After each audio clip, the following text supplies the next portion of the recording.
ChairShot Podcast coming back at you here for a new week. The boys, they are back in town. The three lads are here to run down a huge run sheet we have for this pod. Dear listeners, I am your host, returning, mostly recovered, Barry, joined as always by my ever dependable co-host. First of all, we got Joe. Hello, everybody. And also licking his lips after a delicious, tasty treat, it's Paul. I'm forever treating. Or at least that's what listeners would assume my life is, given that I'm always eating something during this. But actually, that's the first treat I've had all day. Mm-hmm. Some people don't have any treats during the day. Then, I gotta have at least one. Otherwise I'm crazy. That's my first one. I booked, coming up later on in the show, of course, film guff. We're going to talk about going to the cinema and that. To try and not deal with annoying crowds, I booked an early morning, the earliest I could get. It was like a 20-1 showing of the Spider-Man today. It's Sunday, we're recording this.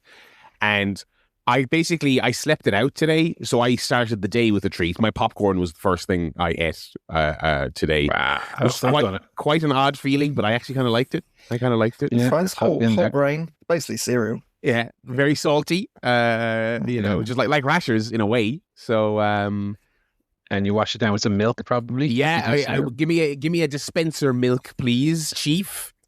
That's a movie guff coming up later on the broadcast. I was away last week, boyos. I was sitting in a field somewhere. Actually, nice. I wouldn't call it a field. I was at the All Together Now festival, music festival here in the Emerald Isle. Yeah, it's at a place called, I think it's called Carnero Estate or something like that. It looks like let me look up what it's actually called. It looks like a place where a couple of 100 years ago a wealthy English landlord would have lived, to be honest. Because there was a big house. There was a big house and rows and rows and rows of fields and forestry and stuff like that. Carnero Estate, County Waterford.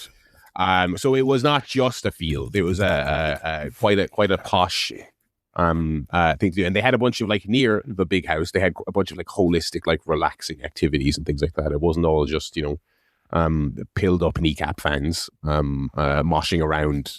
That part was in a field. There was a stage in a field. But yeah, that was my first festival experience. I did the real deal experience. We went proper camping. We lugged a trolley, all up a hill to get through security, and then the camping area was down the hill. So I was putting this ridiculously overstuffed trolley with camping equipment and chairs and 4 days of clothes and cans upon cans upon cans of booze. It's a BYOB festival, which I thought was pretty cool. Not just your campsite, you could like bring it into the event, so you technically didn't have to buy any of their overpriced shit, which I thought was actually pretty cool. Got through security on the day one. Literally about 10 paces after getting through security, the two front wheels popped off. The trolley, that was good. And what ended up being a good thing was that the weather was lovely for the festival. But oh baby, Friday morning, I was not appreciating that sun when I had to empty the fucking trolley and like carry all the camping equipment to our.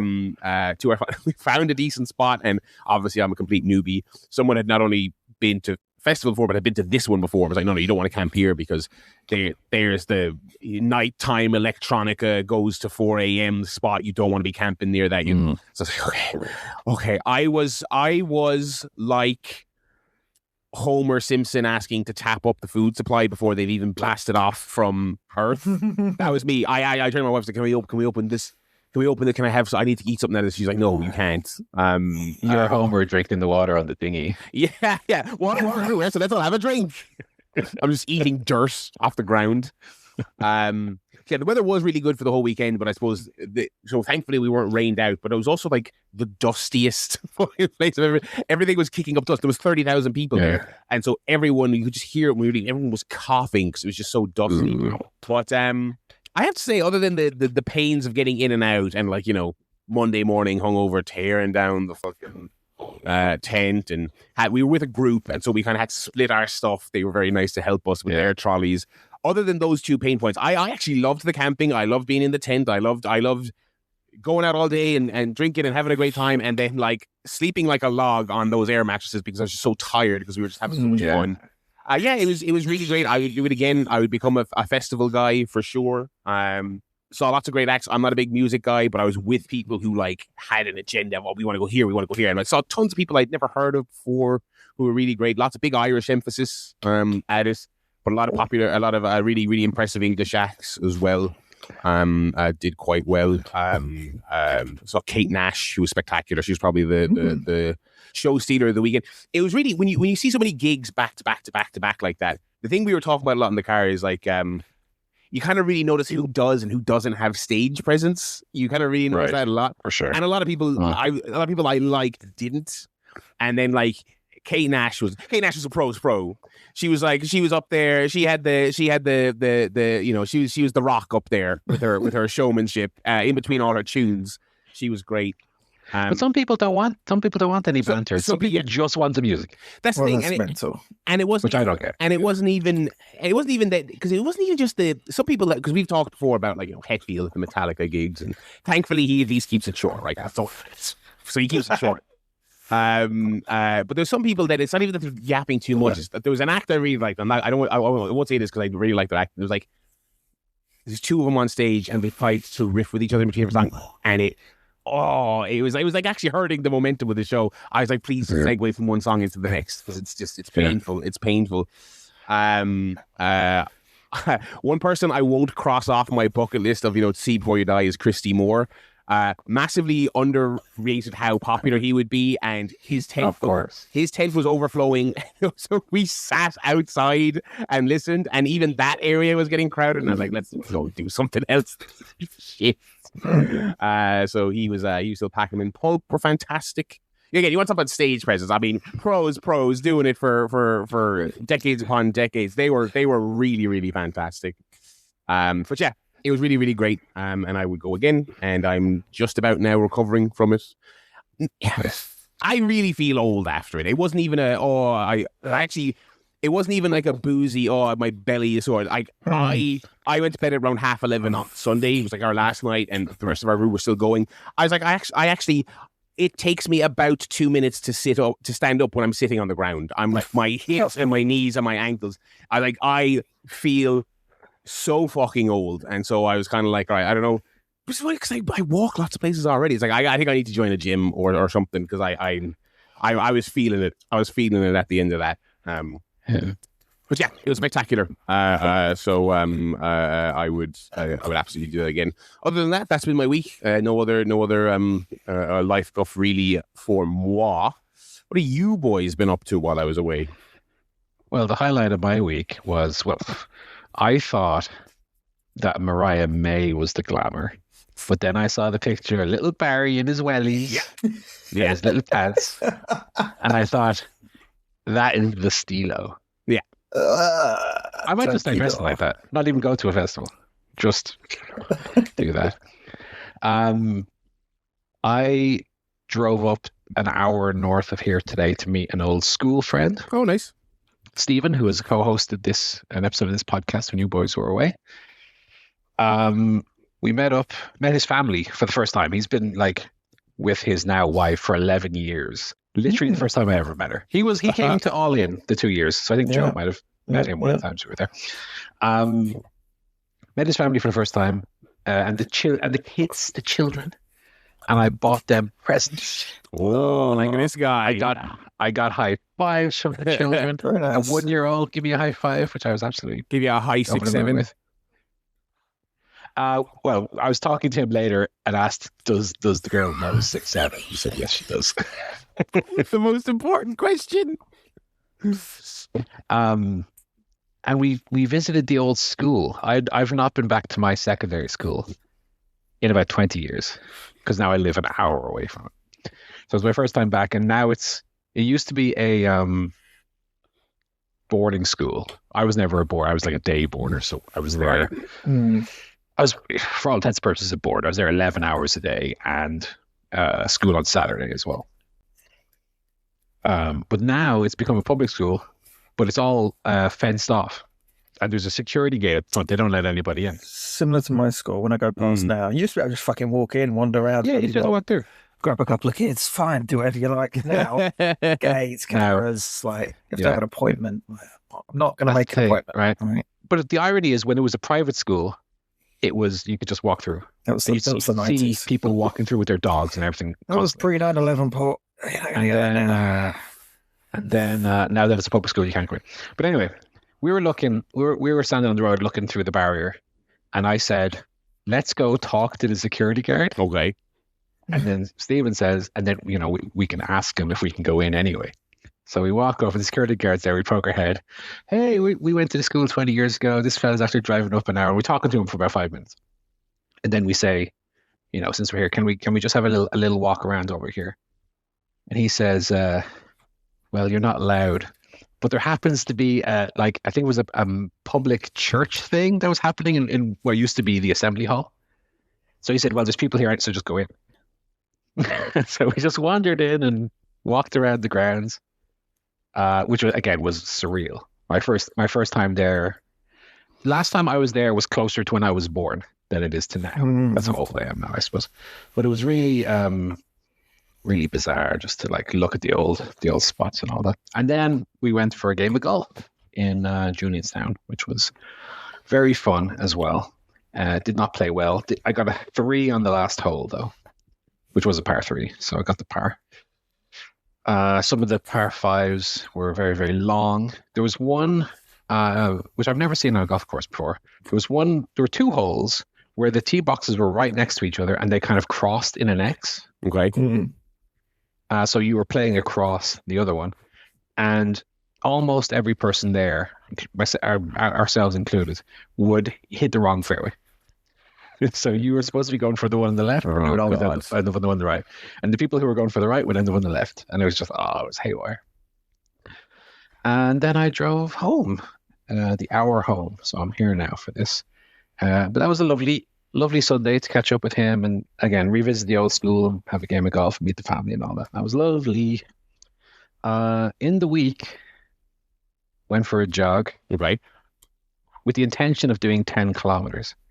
Hit the 10 kilometers like it was nothing, and said, there's some more gas in this tank. I was like Mark Henry. I got plenty more gas in the tank. Salmon sweater on. And then I ran the further 5K. So I ran 15 kilometers in one go, hour 20, which is the longest run I think I've ever done. And I was very, very happy and proud with that. Went on the Instagram. My God, look at how good I am at jogging. But I mean, since April, so it's coming up on 4 months minus a week, gone from 2.5K to 15K. So I think I can tick off the box that even though I still have a little bit to go in terms of the old weight loss, I think I can tick the box off and say that I'm relatively fit now. I think if you can run 15K, you could probably say that about yourself. And I got my little photo book in the post. Oh, it's chunkier than I was expecting when you picked it up there. It's a big boy. It's one of those ones. So it's Nirvana the band, the show, the photo book. You can probably, if you look online, you can see some versions of it. It's one of those books where it's square, and the squareness makes it awkward to go onto a bookshelf because it's wider. Stick out and yeah. I have had a spot for it. That's pretty nice. But you can see it's just a coffee table book. You need to get. Have you got a coffee table? Yeah, pop it on the old coffee table. What's interesting about it? Well, I do have a coffee table. Pop your coffee on it. Oh, I don't have coffee, but I do have a coffee table. Pop a nice Pepsi Max on it. It is autographed, of course, as you saw. Real autographs. That does not come very nice on the default version. What's interesting about it is that it does include, obviously, photographs from the behind the scenes of the movie, etc. But it also includes photographs, I'm trying to find one quickly here, of unreleased episodes, season 3. So here you have one of Matt Johnson dressed as Professor X from the X-Men, which I believe is planned for season 3 and has not yet been released. And of course, that would have been recorded. For the new X-Men movie, you mean? That would have been recorded 7 years ago or whatever. So hopefully that does see the light of day at some point. That was a nice little. I think I ordered that in January. That's one of those classic Christmas presents to myself that I don't receive until the following August, which has happened to me a few times now. But that's pretty much my week. Jog, book, and trip today up to Stamon. All right, I'll give you my very quick week. Went to the cinema twice. I don't want to discuss it when we review Spider-Man, so I'll say now, audience were all cunts. Oh, no. Absolutely awful. The first occasion, literally more people came into our row after the film started than were there when it started. And to be fair, at Cineworld, they actually have much shorter ads and trailers. Okay, so I was gonna say, yeah. Like I'm pretty sure it was like 19 minutes from the advertised time to like Tom Holland's little face being on screen. So that's pretty. Right. People probably think it's half an hour or whatever. It was a shorter window, but still, like literally 2/3 of the aisle came in after the film had started. Oh, come on. All with the fucking phone torch on, because apparently people, they're not eating their carrots, but people can't see in the dark anymore. Like, okay, I get it, but literally every 30 seconds, phone torch, all over the place. That's annoying. Secondly, bloke next to me. Seat number one, probably in the middle of the row. What's it? Yeah, that's the other thing. It's like, the cinema's not that busy. Sit anywhere. Just sit in some seats. You know what I mean? Bloke had it on next to me. There was an empty seat next to me. He had his phone on that seat. Every time he got a notification, the phone lit up. Oh, excellent. Good. Yeah, face up. Yeah. Of course he checked it. Of course he went, oh, what's that? Oh, I better check that. Yeah, he's known actually as the pocketless man. I'm sorry. Unless you're a doctor on call, in which case, don't go and see Spider-Man. Don't go see Spider-Man. It's long, mate. It's 2.5 hours. You know what I mean? Why people are obsessed with checking every notification they get. And I know it's just like, oh, someone liked this post on Instagram. It's nothing. It's just they have to look at it. And then, of course, noise, they're talking, they're munching food for 2.5 hours. One family in front of us, they went out halfway through the film, came back with a full thing of popcorn. I was like, how did you get through the whole popcorn in an hour and a half? You had to go and get more. Good Lord.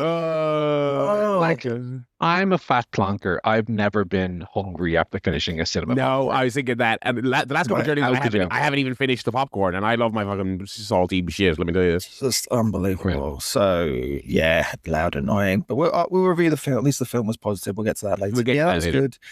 Mattress arrived yesterday. That was very nice. We got that in. Got a new mattress. Got a nice sleep on that. And, not much stuff. Just watched Grand Slam, which we'll get to. That was pretty good. I watched that during the week. So, yeah, nothing like that. Alrighty. My cinema experience wasn't too bad. The girl, so I sat down, my wife sat next to me, and then two girls sat next to her, and they seemed to mostly be good. They were except one of them did get multiple phone calls, but they were like, you're like 5 seconds long each time, and she wasn't on her phone. I was like, what's going on over there? Because she doesn't seem to be one of the people who's on her phone. So the wife told me after the fact, it was her mom was calling her, and she's going, yeah, I'm in the cinema, and then hanging up. Her mom, I would recommend, but she called her like 3 times. Google the runtime of the film, love. If you want to know when your fucking daughter will be available to take a call, because she's at least not having the conversation with you in there. Oh my god! But other than that, people were fine. I've actually had mostly decent experiences thus far this year. So maybe Joe took some of my bad luck. It's because we went sort of Thursday evening and then Saturday afternoon into like the big screen, big screen, big chain cinemas. So it's just like, of course, it's going to be the absolute lowest of the low. Yeah. I was already hoping to, and I think what made this an Odyssey more tolerable is I was in. Again, we don't have it. It's not an IMAX, but we have like we have big ass screens, like screen 1 and 2 are the big screens with the big speakers. And so for these two films, I think what helped a little bit was, well, it's just kind of really loud in there anyway. So any tomfoolery was being drowned out. So that probably helped. I started sitting closer to the screen as well. Yeah, what do you think? What, are you into that? Well, I used to have as default, like the best place to sit is like middle, slightly towards the back, view wise. But like, then the further back you sit, the more room there is for idiots in front of you with phones. Yeah. So the closer I sit, if they're behind me, I'm not seeing the light. That's the trick. Should we get into the wrestling guff then? Sure. Let's do Joe, Go on. I saw that little video that they put out for the Continental Cup. Yeah. And Tony Khan says, this is the very football helmet that the names are being drawn from. We're not going to show you that, though. Just imagine it. Pretend that happened. Pretend that happened. Weird. Jay White is against David Finlay. Who saw that coming? That's the thing. I mean, look, I get that we are being extremely picky with how we want this to be presented. Fair enough. There was an element of it here, at least. There's an element of it. At least they talked about it. It wasn't just a graphic, but yes, yeah, a bit more ceremony would be nice. Yeah, because it could be worked. That's the thing. I mean, I was saying last week, I would love for it to be a shoot. Okay, it doesn't need to be a shoot, but all you need to do is, okay, Tony Khan, I'm talking about. What we're going to do is you're going to pull out a ball. And it's going to be Jay White. Then you're going to pull out another ball and say, who do you think? David Finlay. And the balls can just be black balls with nothing on them at all, and just have him go, well, Jay White. Like, it can be fake, you know. It's more about, like, I guess it's, as Joe said, the ceremony and the anticipation, right? Like when you're watching your team in the FA Cup and they get through, it's, oh my God, who are they going to be against? The excitement for the draw to see, you know. And I expect after this first round is completed, there's not going to be then, on Collision, we're going to do the draw for the next round. It'll just be, here's the matches for it, you know? Which is, I mean, we're not asking for much here, right? This could be a 2-minute segment. Realistically. Just give us what we want, Tony. We'll stop complaining. Give us what we want. What did you make of the 16 names listed? Moxley, of course. Nigel, who Joe drafted in anticipation of this. Jay White, Brian Cage, Kyle O'Reilly, Shibata, Matt Sydal, Hechicera, Roderick Strong, Dave Finlay, Jack Perry, Claudio Castagnoli, Orange Cassidy, Ace Austin, Jake Doyle, and Eddie Kingston. Pretty solid spread. It's not bad. It's not bad. It's a mid card, and it's So some of the weaker names in there, I think you can just go, well, they're your ditch diggers, your Matt Sydals and stuff, Ace Austins, you know. I was expecting Hangman maybe be in this. Well, I feel like, well, without being a trio, without jumping ahead to Grand Slam Mexico and jumping ahead further again to All In, I mean, I feel like the surely now what we're careening towards is you've got Hangman in a trio. You got Swerve teasing that he got something big coming up. They have history with each other. He's in a trio. And who are two individuals that might be free right about now who could be coming into AEW real soon? My God. I feel like perhaps Swerve Strickland and the Motor City. Swerve Strickland. By the way, I'm jumping all over the place here. I was about to say Swerve Strickland and Johnny Gargano. Do people just not watch the biggest wrestling company on the, he's on television every week. He's doing a stupid, shitty Vince brained angle, but he's like on television. He's on, and people are like, do you think Johnny Gargano's showing up at the next week or the week after at All In? He's employed by WWE and he's working. Are people saying it? Are people really saying it? People thought the Rebel Heart show, which is obviously named for Rebel because that's his music, they thought he was showing there. And there's constant just kind of like, oh, no, will Gargano show up? It's like, what? He's not even teasing that he's leaving soon. People still think that Dean Ambrose is going to return. Yes, I hope that isn't the last Roman Seth feud they do. Because I love every time they do it, people are like, he's going to show up. How? In what world do you think that's going to happen? Oh, dearie me. Anyway, sorry. So, I mean, I like the list. I love the cup. I like the list of names to the point we made. It's kind of a mid card, but there's good people in there at the same time. Yeah, it's not real scrubs. It's decent. I wonder if this might be the Eddie Kingston redemption story. I'm wondering if we're going to Moxley Eddie as the final. I can't see that. I can only see Mox Nigel. Mox. Well, Jay White. I have those names. I'm thinking Jay White or Nigel. Because I would have maybe said Jack Perry, but obviously he's wrestling Moxley in the first round, so I think Moxley will probably win that. I think Jay White and Finley, that we might have some kind of stadium stampede involving there. I think so. I think so. Mm. I think they've slotted Jay White where he's going to be. And I don't have a problem with that. I'll say. I mean, they've already got a lot of Brits who are going to have big moments at the show. But I do feel like they're going to go with Nigel as well. I don't think he's going to win or anything. Like, obviously, like the Brawling Birds and Will are going to win. But I think they're going to give Nigel. It's kind of my thought as well, because I do feel this is going to be the last Wembley show, at least for the foreseeable future. I don't think. Yeah, possibly. I think a lot of diminishing returns get to the point where it's not. It's just running. Even I'm sure it's financially very successful, but just running such a big half-empty stadium, you'd be better off either doing like the O2 or finding a smaller run off a smaller football stadium. But 30,000 people. So with that in mind, I'm like, are they going to give all the kind of English wrestlers their sort of moment in the sun? So that's why Nigel could be going there. But I don't know. All in as of today, 37,000.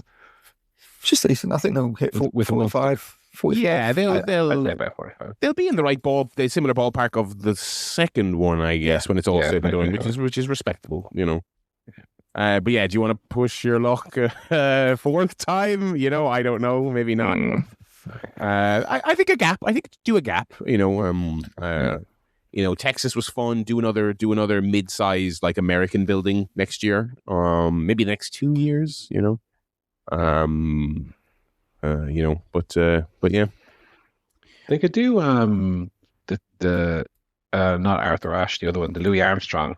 Yeah, one. Yeah, just do all in from there. Sell it out.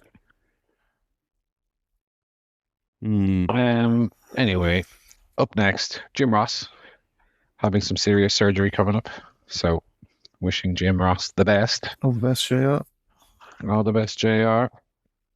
And there's been talk about Jim Ross having some sort of retirement of sorts, whether that would be a ceremonial or whatever. Do you think that there's a one last JR appearance before he's all said and done? Appearance, yes. Yeah, I would say so. Yeah.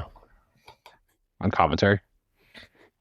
It's very hard to say, because I think that should have passed a while ago. It's as we talked about the last time he had. I mean, they have limited his appearances so thoroughly, and they've honed it so perfectly to try and make sure it's something specifically tailored to him. It's like he calls one Mox match a year, and it's still really bad. I mean, it's like I think the next time he's on TV, if they want to do it, they could build a whole Dynamite around it. He's one of the most legendary figures in the history of wrestling, but I don't think he'll be on commentary for it, But I don't know. Anyway, hopefully he gets through that okay, and maybe we see him again. And then this is my favorite story of the week. Okay. Totally unprompted. Conrad Thompson, I think, was on Eric Bischoff's podcast. Eric Bischoff's show, yeah. They're talking about whatever, and Conrad Thompson goes, Roman Reigns is real shit. He's real bad. Fucking stinks. And I thought it was an interesting take, because I think although it's kind of the hot button topic for people to either jump on it and agree or jump on it and very strongly disagree, I think there's elements of truth to what he's saying. I think the way he framed it is not correct. I think what's true, number one, okay, I think the term overrated might be the most inaccurately used term in internet discourse. Yeah. People use overrated to mean like bad, right? Which to me is not what overrated means necessarily. And then he was talking about, Roman Reigns Paul Heyman does all the heavy lifting. Roman Reigns has kind of never been good. I feel like the reality is that Roman Reigns was very, very important to that 2022, summer 2022 to WrestleMania 2024. I don't know that many other wrestlers could have kind of got that storyline over to the extent he did. Paul Heyman, notwithstanding. But I think Roman Reigns did have enough. I think the issue is that since that storyline concluded, since they had their Avengers Endgame, everything Roman Reigns has done since then is very Captain America, Brave New World. Right. You know? It's more so that his character's arc sort of concluded there, and they haven't come up with anything sort of new for him to do. I don't think him as a performer has ever been the problem. I think his promos are very good. I think he's good in the ring, although I think he's slowed considerably. And I think his style is sort of now slow and boring. But during those years, I don't think you could argue that he was overrated at all. Well, I suppose, I mean, it's like, it's one of those things where I think Conrad was talking about, if he disappeared, tomorrow or whatever, would that hurt the company? And I was like, I think they've acted like that would be the worst thing that would ever happen to them constantly for the last 10 years. When realistically, the only period it would have really mattered would have been 3 years ago during the absolute peak of the bloodline, So, I mean, it's also weird with wrestling because perception is reality so much with wrestling. I mean, it's kind of like they were pushing him, quote unquote, way too hard for years and years and years, and it wasn't working until suddenly it is, though. Do you know what I mean? Until the switch flipped during COVID when he came back and he was a big star. I don't know. I thought that was odd. I mean, that why he picked this moment in time to spearhead this to a sleeping Eric Bischoff. In that clip, but yeah, you could make the argument today that Roman Reigns is overrated for sure. But when you're talking about that period, I find it very strange. And did you see, by the way, they've added a fifth member to my. They have 4 guys who can come in and do these face-off promos that they do NC. Now Kevin Owens. Oh, Kevin Owens. Yeah. I couldn't believe it because after I made that point last week that this is what they do. This is their framework for all of their main event feuds. Literally the next show, Kevin Owens and CM Punk face off, worked shoot, references to this and that. Backstage heat promos, fuck it. Exactly the same. And neither of them is really a babyface, neither is really a heel. It was exactly what I was outlining last week. They did exactly that with this. So yeah. Anyway. That's our news. That's our news for the week. We will jump into our various features. I actually have an email here before we jump into our features. Oh my God. From our pal Enrique, who's emailed a couple of times here. Subject, that bullshit Roman said. So I don't know what this is going to be. Oh, actually, I do know what this is in reference to. It says, hey guys, love the show as always, and thanks to those games you guys do, I've become seething because I know the answer. Or who the fuck could possibly care about that guy playing along at home? Anyways, I'm writing in because I'm not sure you saw the bullshit Roman was on after his match with Seth at the SummerSlam. Here is the direct quote. Quote, it's always been me and you since FCW. Since the Red Rooster was bitching at us, it's always been me and Seth. It's always been the two of us. Even in the Shield, we knew what it was. We knew Ambrose was a wild hair, but we knew we were the guys that were going to change this place. We're the pioneers of this place. When people left, when people were scared and they ran off, we held the fort down. So first off, was that end quote there. Enrique continues. So first off, LOL. Dean was going to get the program with Foley before some tweets went sideways, and then Mick was actually much worse off than he thought to have a match anyway. Funny to think 14 years ago, he was still too fucked for a singles match. So he would have been fine without the Shield. My question is, do you guys think Dean Ambrose could have, or possibly did, accomplish for the WWE what Roman/Seth have? Now, could Seth and or Roman have done what Mox did for AEW? Thanks for the show, guys. I think that second question is very interesting. To a point about Roman, I think Roman eventually catching fire was such a stars aligning thing anyway. Do you know what I mean? He was getting this never-ending babyface main eventer push that wasn't really working. He went away specifically because of COVID. He had to go away during COVID because of his various health issues. And then he came back as kind of the quasi-heel, but there was no fans there at that time. I mean, it's so hard to it feels like we are in the one timeline where Roman could have caught fire the way he did. It's really hard to know what would have happened with Moxley if he stayed there. My gut says nothing good. I don't think anything. I think it would probably end up going down as one of the great squandered careers. If he stayed there, they were obviously done with him. So I still think that quote is nonsense. I still think that quote is complete bollocks. But I don't know if there was anything for Dean Ambrose that would even now he could absolutely be what Seth is, because Seth is the fakest main eventer in modern wrestling. I mean, it's the most disingenuous thing that he's portrayed as this 1A 1B with Roman. I think that's farcical. I think Moxley could absolutely be in that role. What do you boys think about the potential of Mox ascending? Would he have ever ascended if he'd stayed? No, he doesn't fit this era. No, right. If this was an earlier era, yes, I think he could have fitted. But almost like in any other era than that era, then maybe like Attitude or Ruthless Aggression. In fact, not even Ruthless Aggression. Like in the Attitude era, I think Moxley could have worked.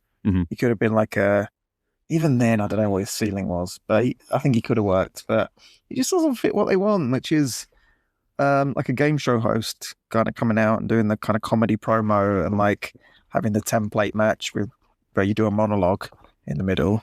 That's not what Moxley does, and he never would want to do that.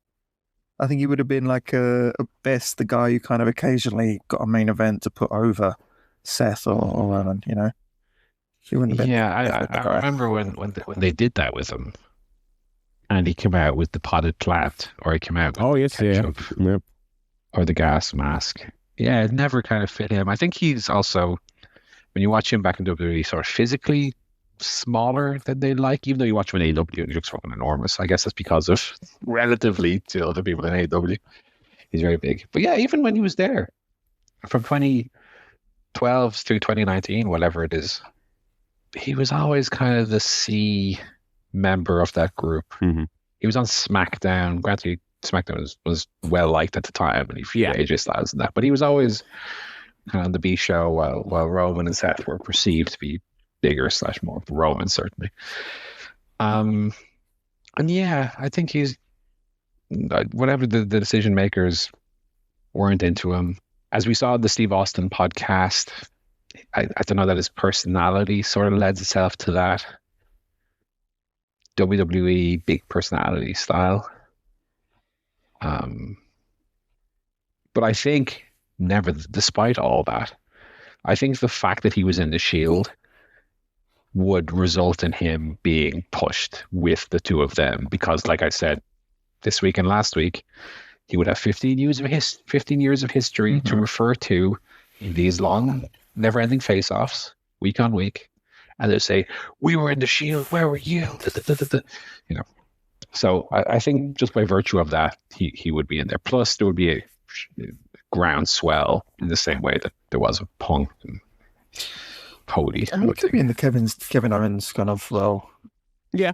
So like, because Kevin Owens he's main evented and been one of the world titles, but he's never been like one of those top two guys. So he could have been that kind of role if he wanted to be, but that level, or maybe a Sheamus level. Yeah, I don't think he would have been happy with that. No. Yeah. As for either the two of them meaning for AEW what Moxley meant for AEW, no, just not even Roman as a big star. Moxley's been more to them than a big star. He has been, like, it feels like half a dozen times it felt like he's put the company on his shoulders and pulled them out of various slumps. Do you know what I mean? That is just the type of guy he is, and Rollins obviously is just not the level of wrestler or star as either of the other two. So even less so, he wouldn't have meant anything. Well, WWE fans would tell you different. You see a lot of stuff online. Dean Ambrose was the worst of the three of them. So Rollins the best. Rollins, I don't know. I'm not the biggest fan, obviously. Reigns, I think if Reigns come over, that to me is like the most interesting thing. And I was talking today when I was meeting my friend about the idea that like more people don't, and of the top level, go back and forth between AEW and WWE. Apart from Cody and Moxley, really.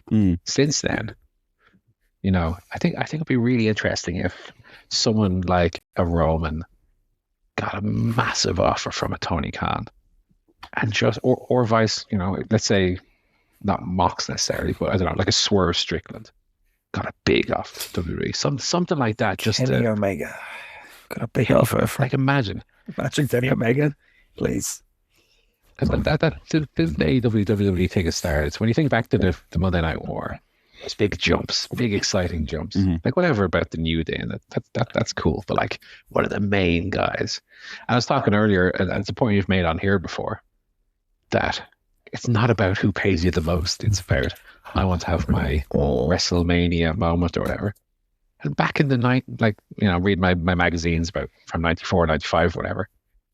If you as a wrestler made that known, the boys in the back would think you're a mark, and the promoter would know you're a mark. Yeah. And so, you know, the fact that that's such a prevalent thought these days is very sweet. I'd take Rowe, even though, you know, I think he's on the older side and he's not without his shortcomings. I think that's kind of a shift that I think would be really, really interesting for the biz, for the industry. I wouldn't see Moxley ever going back, but you know, someone like a Swerve, I don't know. Never say never on that. Thanks for the email, Enrique. As always, greatly appreciate you reaching out, and ChairShotPodcast.com for any of the other fine folks who want to pick our brains. Take us to the fantasy poll. I will do third place, Barry. Let me from my pedestal here look all the way down through the clouds. Who's that down there? My God, Barry's tumbled down to third place. Didn't use his final transfer window transfer, by the way. But Barry now sits on 815 points. 16 points behind you. Who had a really top-notch Grand Slam Mexico. Keeping in mind we have the Grand Slam scoring, 6 for a win, 2 for a lot. Didn't mind Brodito picking up the old trios belt there. 2 of my boys, one of Barry's. Interesting looking now, if you consider earlier in the year when I had 1 single champion on my team. I now have 7. Joe has 2. Barry has 2. So I've got all the belts. So now's the time. Get those defenses in. Yeah. Let's defend those titles. Chop, chop. Trios titles. What is the problem? This is the worst time for it to be this Continental Cup shit. Get my champions defending belts, please. I didn't have anybody on Collision.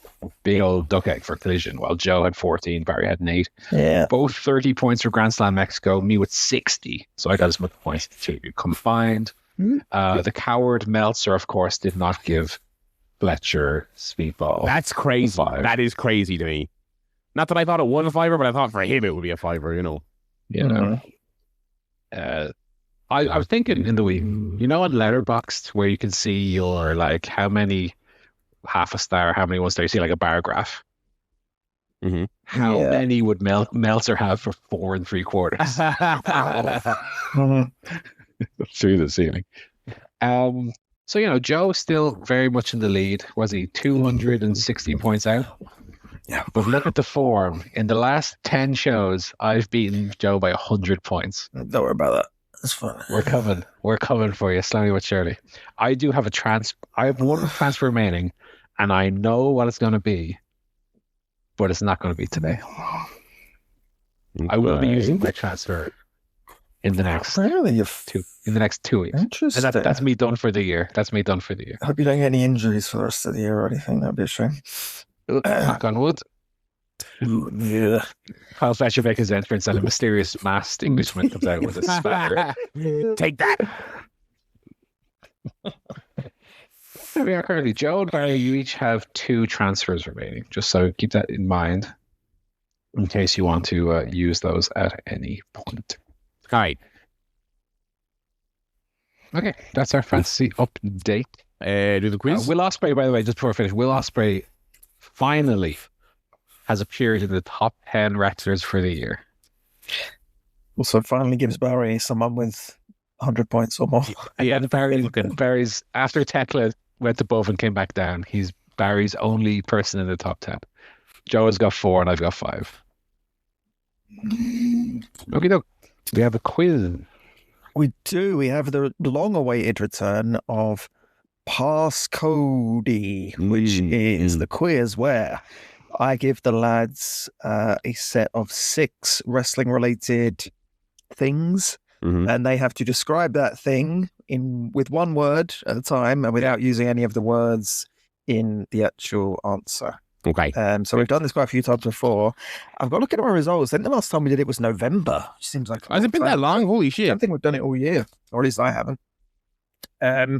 Best score ever was 89%, which was 107 out of 120, which is pretty tough. We haven't done that for a while, but here we go.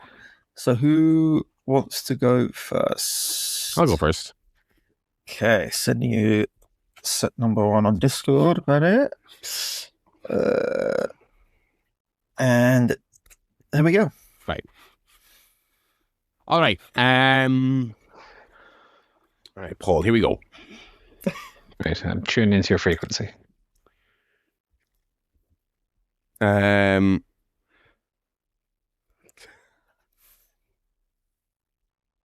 Fulham. Tony Khan? Well done. Ding, ding, ding. 5 points. Very good.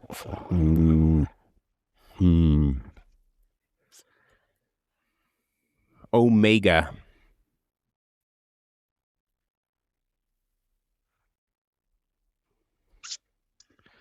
Omega. That could be a few different things.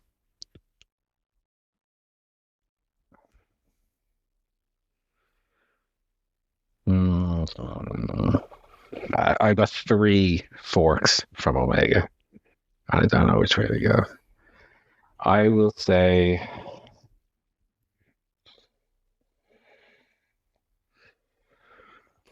Omega. Omega. Omega. Omega. Omega.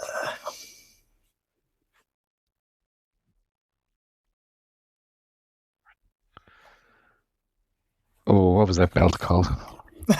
Was the Unified Championship? What was that called? I think it was the Unified Championship, yeah. That's my guess. Is that your guess? Okay, no. Finisher. One-Winged Angel. Yes, very good. 4 points. Do you know what I was thinking when you first said Omega? And then I went against it because I thought there's probably better things. I was thinking like Heart.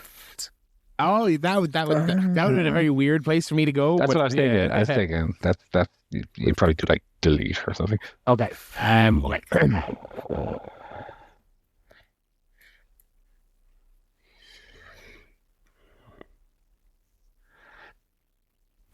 I'm trying to think of it. Okay, hang on.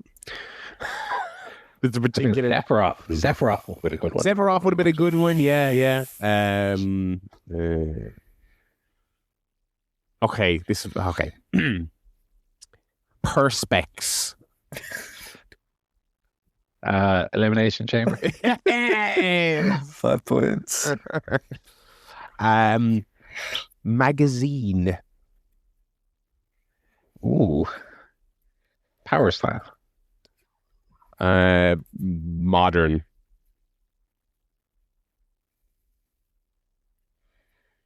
Modern magazine. Well, I know that there's a version of that's got a different name, but I wonder if that's Inside the Ropes. Yes. Correct. Okay. 4 points. Davis.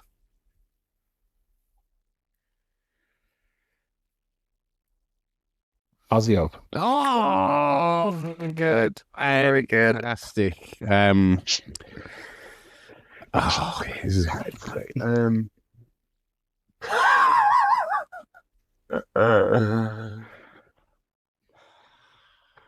I have an angle here. Do I want to play it? I don't know.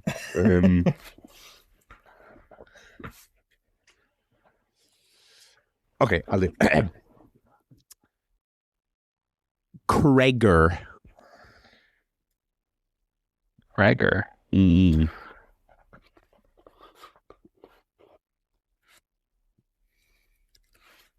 The Barbarian. Yeah. Oh my. Oh, Zach Krager's The Barbarian. Oh my God. I tell you what, we did well. We there. did That's well. so good, That's one of that's our so more good. impressive ones, I would say. Well done. 28 points out of 30 there. Very good, very good. Some good guess there for sure. Just send a Paul the old at second set. So I will definitely not give you as good clues as you gave me. This. Go. Do you know what's funny? Was when you said Kreger, I thought weapons first, and I was thinking foreign objects. Oh, that actually, it could have been weapons actually as well. Yeah. Oh my God. Okay. Mm-mm-mm. These are very good, Joe. Perfect. Right, let me think.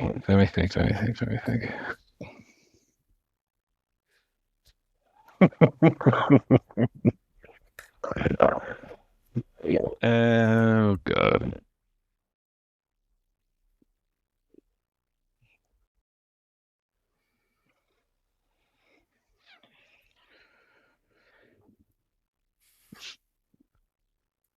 I'm trying to think how to get this on because it's just I can't say anything about it. Obviously, can't give you any hints. No, it's against the rules.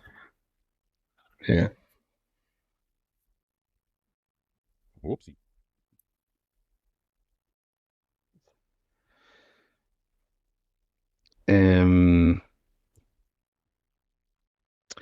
We'll say Spanglit. Spanglish.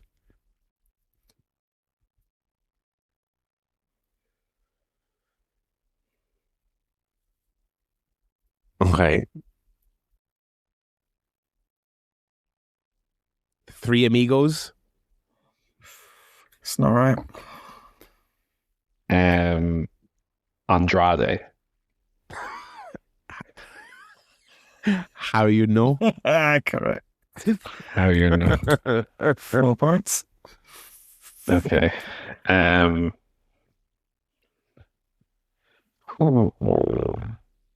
Deary me, this is a tough one.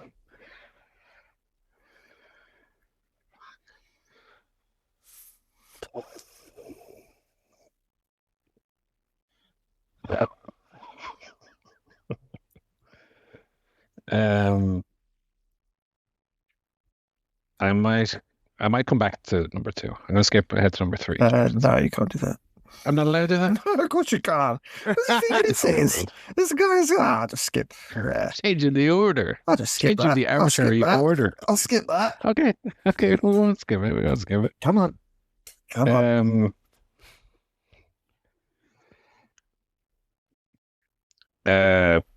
Pelvis. Pelvis. Okay, I've got two people in mind.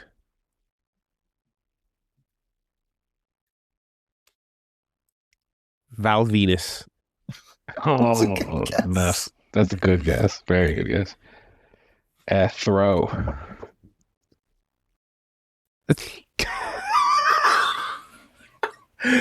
Pelvic throw. Pelvic throw.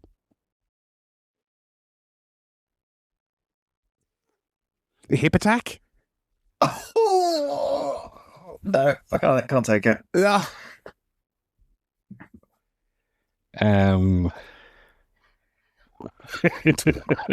What word was I? Pelvic throw. I guess I could keep guessing technically, couldn't I? Oh, no, I guess not. Yeah, but yeah, I get it where it go anyway.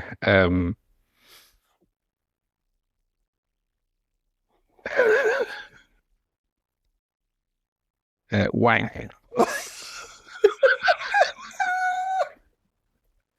What? A pelvic? Oh, I have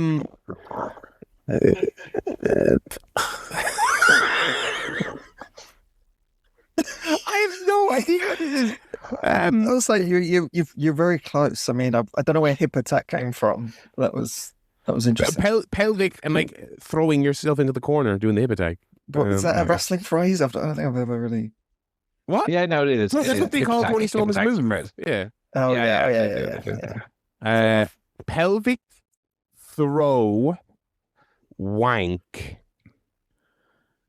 It's good clues. I've seen it's pretty. Fucking hell. The listeners, I mean, Enrique's screaming this one at home. He goes, it's so obvious, you idiot. Yeah. Pelvic throw wank. Oh, yeah. You'll be screaming that at home. Neighbours are going, what the?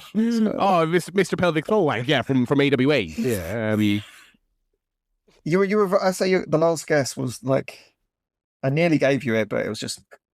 What was my last hip attack, was it? It refers to something else, so okay. Can't. Oh, low blow? No. It's not.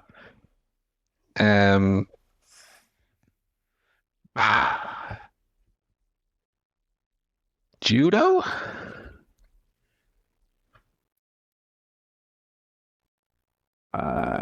Hip toss? Yes. That might be the hardest one you've ever done. Yeah, it's It's hard. hard. It's a hard one. Very hard one. 2 points there. Throw toss as well. Oh, yeah, sorry, yeah. And I probably could have gotten that one quicker. No, fair enough. And wang for toss. Toss off. Load of old toss. Okay, we'll now go to number 3. Okay. You understand why I wanted to come back to hip Yeah, I toss. can kind of see that, yeah. Fuck, there's no one who does a hip toss. How do you describe the move itself? Anyway, next one. Maraska. What? Maraska. Maraska. Is it Maresca? Sorry, let me just. No, I think you're right. I don't know what the fuck it is, regardless. Maraska.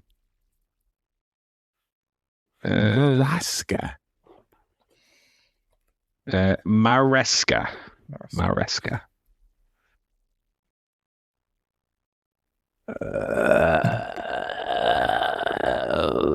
No fucking clue. Don't even know what that is. Don't even know what you're saying to me right now.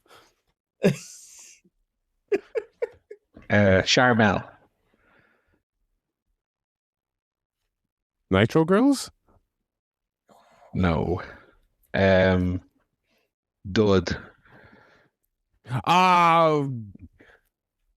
I'm trying to think. Are you looking for the Victory Road 2009? Alvarez. -5 stars. Correct. 3 points. Yeah, Jenna Maraska. Yeah, okay. I had no fucking clue what that was supposed to be. Yeah. Sorry. I'm not so good at these as Barry is, obviously. Well, I'm not as good as guessing either. So I think you and I are better in the other arrangement. Number 4.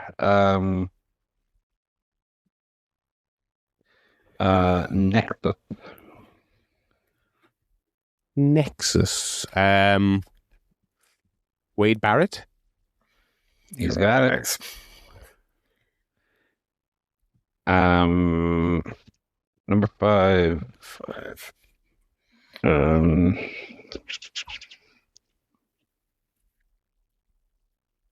Number 5.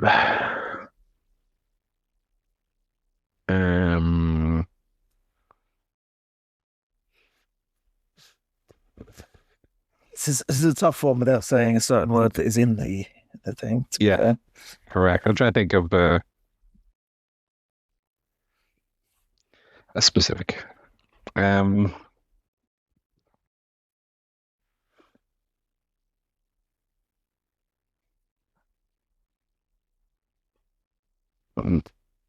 damn.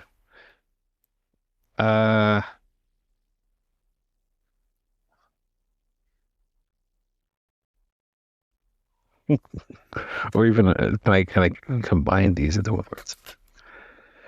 We'll go for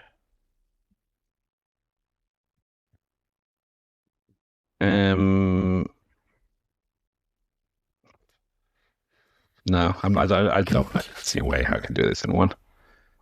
Sorry, Barry, I cannot see it.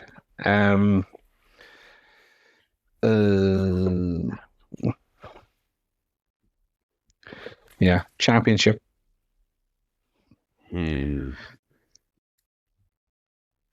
Championship. Continental Classic. Nope.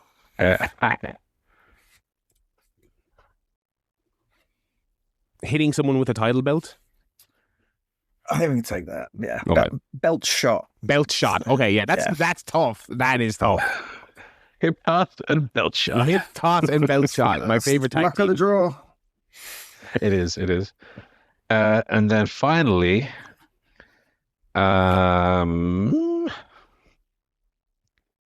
we will say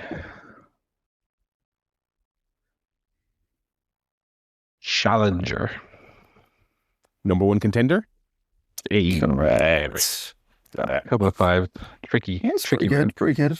Still got 19 points there. Yeah. Right. Sendberry next Okay. belt.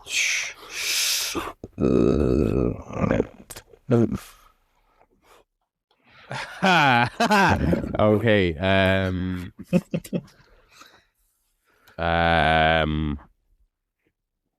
Whoa. Okay. TNA.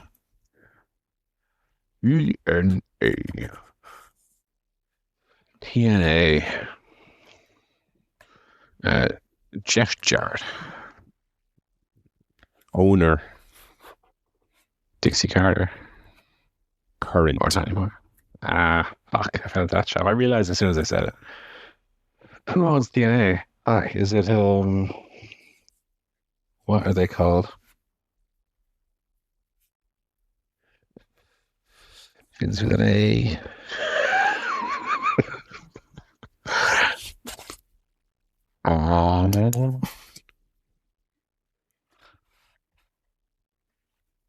I can't remember the name of the company. I cannot remember the name of that company. You can pass if you want.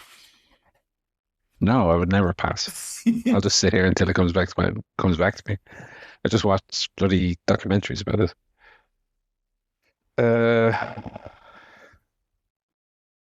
Anthem. Anthem was the Is it? Are you sure? Is it Anthem? That was No. that was the name, but Yeah, that's not what we're looking for. It's close, but it's not right. Yeah, that's what we're looking for. Man. Ma'am. Man or ma'am? Man.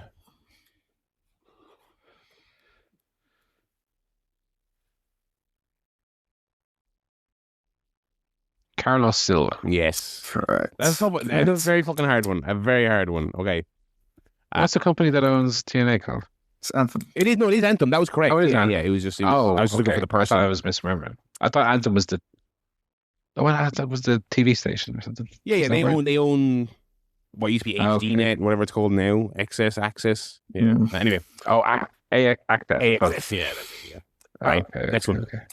Okay. August. SummerSlam. Yes. Very good. Correct.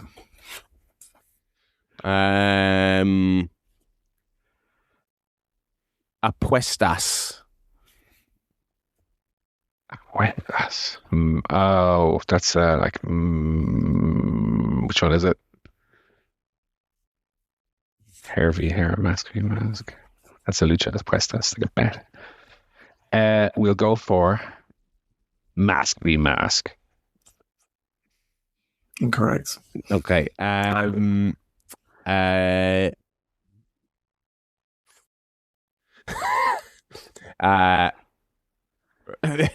Razor. Hair v hair. You want one more? I'll tell you right, as you've said both, we'll be kind of. Mark stresses head. Yeah, that's Okay. You That's can do all. that. That's all. okay.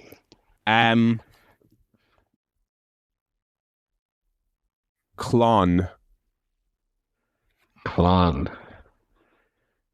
Hologram. Yes, very good. Correct. Very good.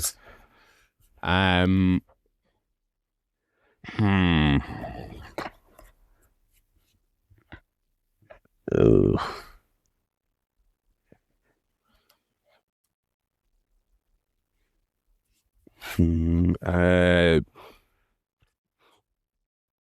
ECW.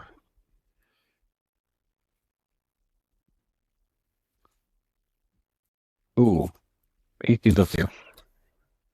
Paul Heyman. Sharp. Barbed wire. Yes. Correct.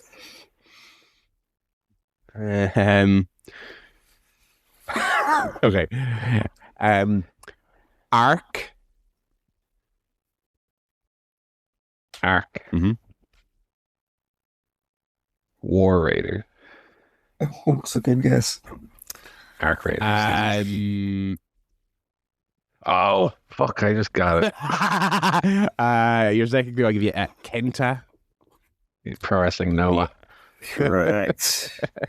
Shit, that's been video game. Yeah, I know. Yeah. Not bad there. 24 points. Pretty good. Okay. And Come on. final set for Paul. Okay. Go gentle on me this time. It's the same one. Bury me softly, brother. And here we go.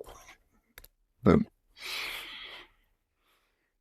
Okay, that's not too bad. That's not too bad. Undefeated.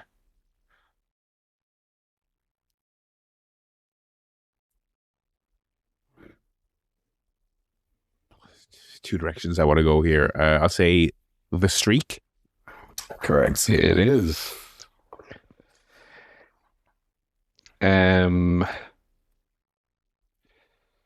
Then we will say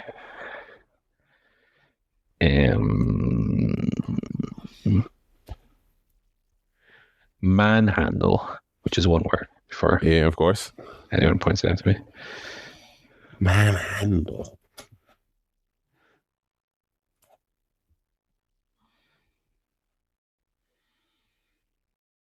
Ooh, God, I have no idea.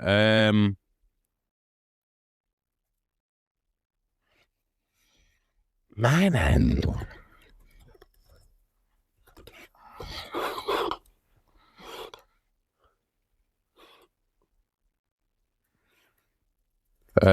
Grapple.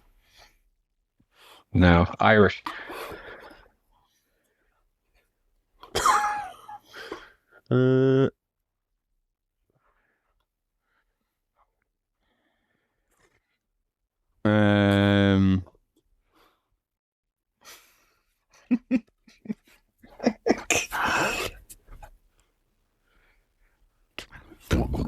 Manhandle.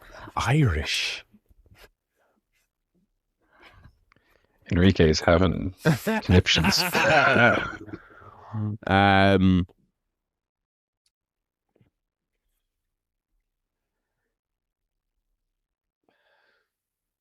have no idea.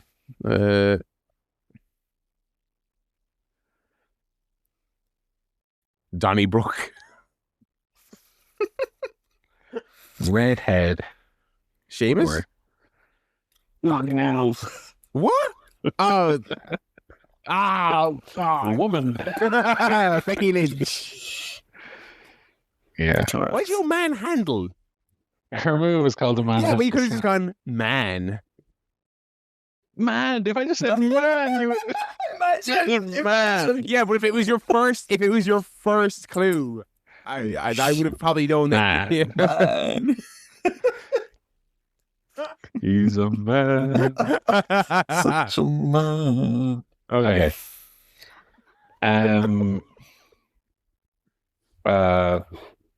Perfume. I think I'm thinking of the right thing. The model, Rick Martel. Right. You got it. Very good. I'd send Joe a check.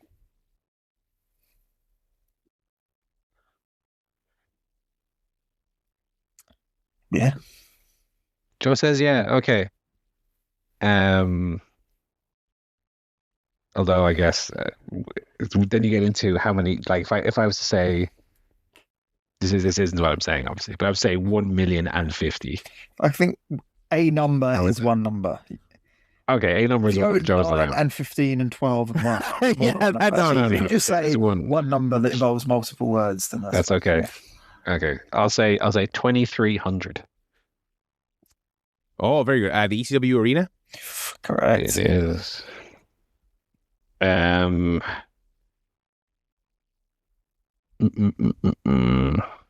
we'll say, oh, that's a fun little one there.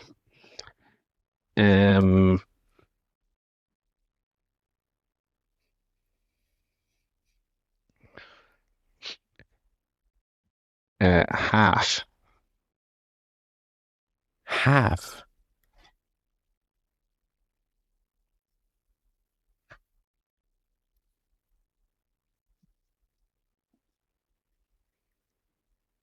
Hmm.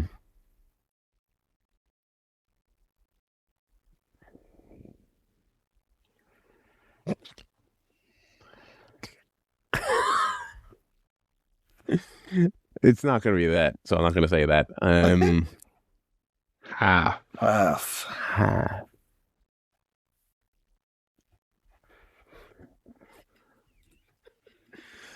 No, I'm not going to say that. I'll say instead tiger suplex.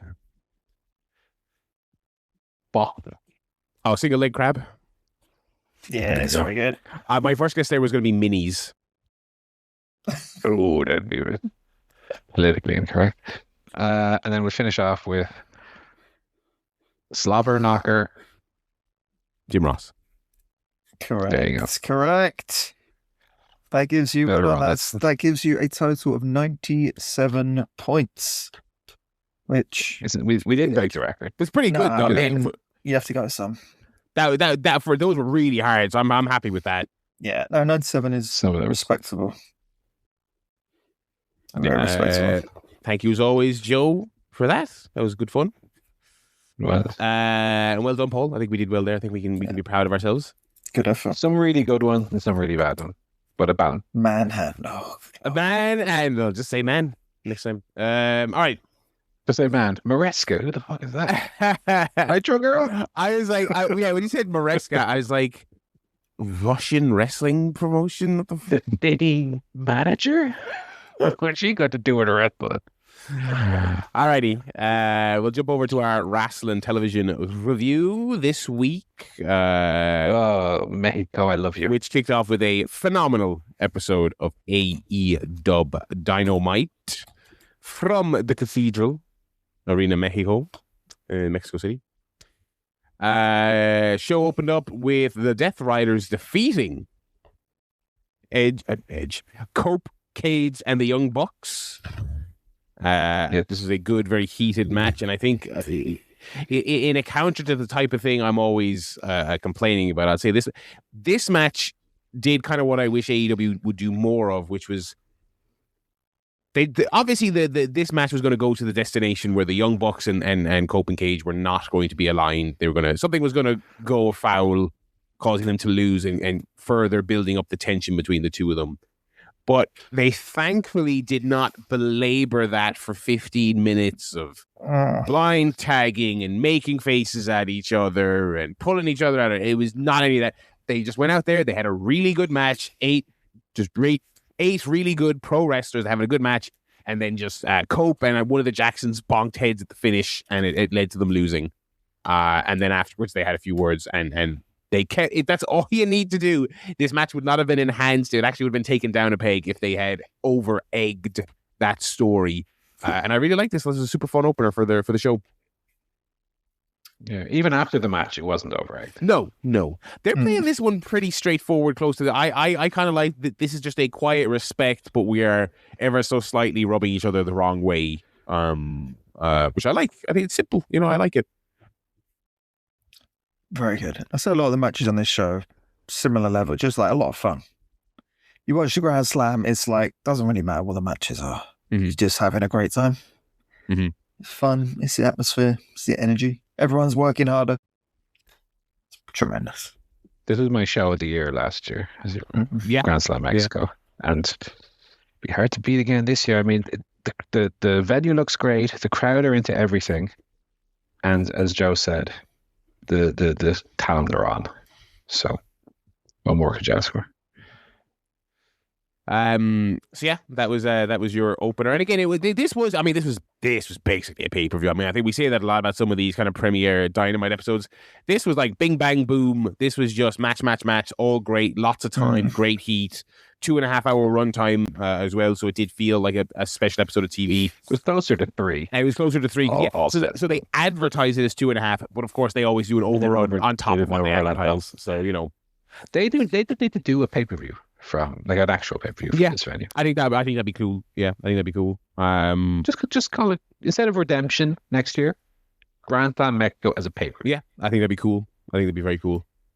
We had Andrade El Idolo defeating Commander and Tommaso Ciampa to the number 1 spot in the Casino Gauntlet. Not really into the idea that doing all of these gauntlets, if I'm being perfectly honest with you. It's all right. It's all right, yeah. I mean, they've got top stars in this one. That's what's compared to Texas, where it was a very mid card. Well, 2024 was the best one they've ever done. That was the stat. Wait, what was 2024?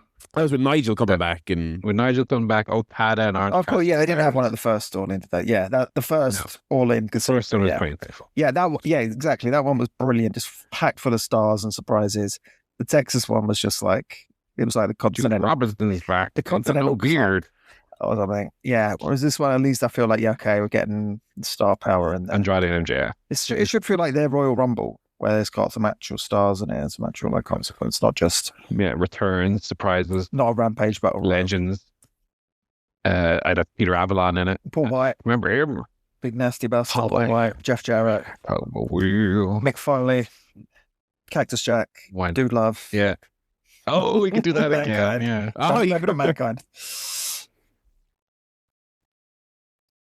So I assume Ciampa did a move on pants. Yes, still loving that shtick. He's loving that bit. Andrade was over as a motherfucker, of course. As he always is. Carter getting into that. How I mean, it helps when you have the crowd last week and the crowd this week. Yes. I mean that surely will influence a couple of future crowds, that how is a thing that people do. He took the pants off, he took the selfie, he came out with the women, he did it all. But star of the match, once again, Commander. Yeah, he was spectacular. The guy is unbelievable. He's in command. The guy is incredible. I mean, talk about Roman Reigns. I think this guy is the most underrated on the roster. Underrated, underutilized. I think he's amazing. He's amazing. Then Ciampa was there as well. Yeah, Ciampa kind of, he got to be the guy who came out and did look at that, my American gear, Yes, the classic. I mean, look, that's the thing. That's like a Mexican tradition at this point. Yeah. Heel comes out. One American heel comes out and does that.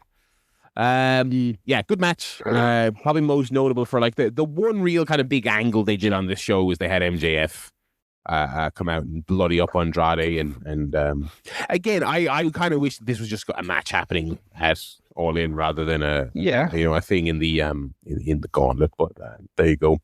So Andrade is number 1. I have to imagine MJF will get in at some point. They're doing a match in Dynamite. MJF against Nick Wayne and who else did I say? Oh yeah, someone else for number 2.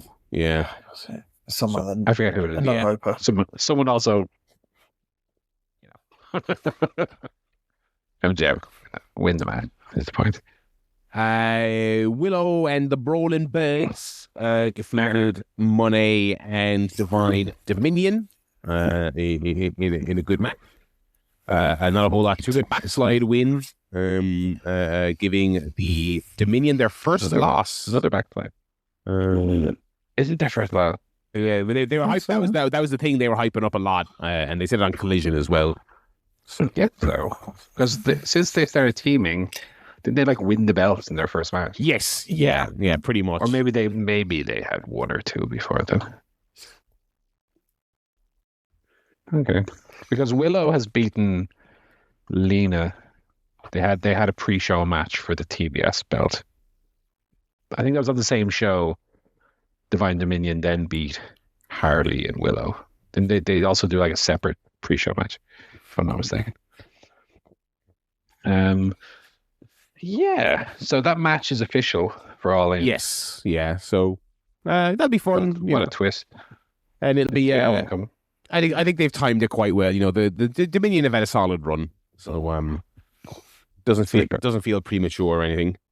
Up next, we had our weekly phenomenal Kyle Fletcher match. It's too much. I mean, these guys are great opponents, Speedball and Fletcher. They are tremendous. And again, this is a pay-per-view level, extremely high quality, back and forth, action-packed match. I loved it. Brilliant. Just God, Carl Fletcher. I mean, Speedball's great, but I think Fletcher just Fletcher's he's got everything. He's got everything. Yeah.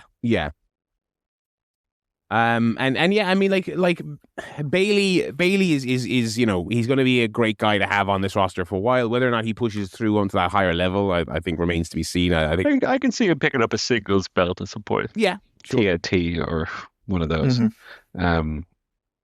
I think they obviously like him a lot. Him and Bandito losing title matches. That's their yeah.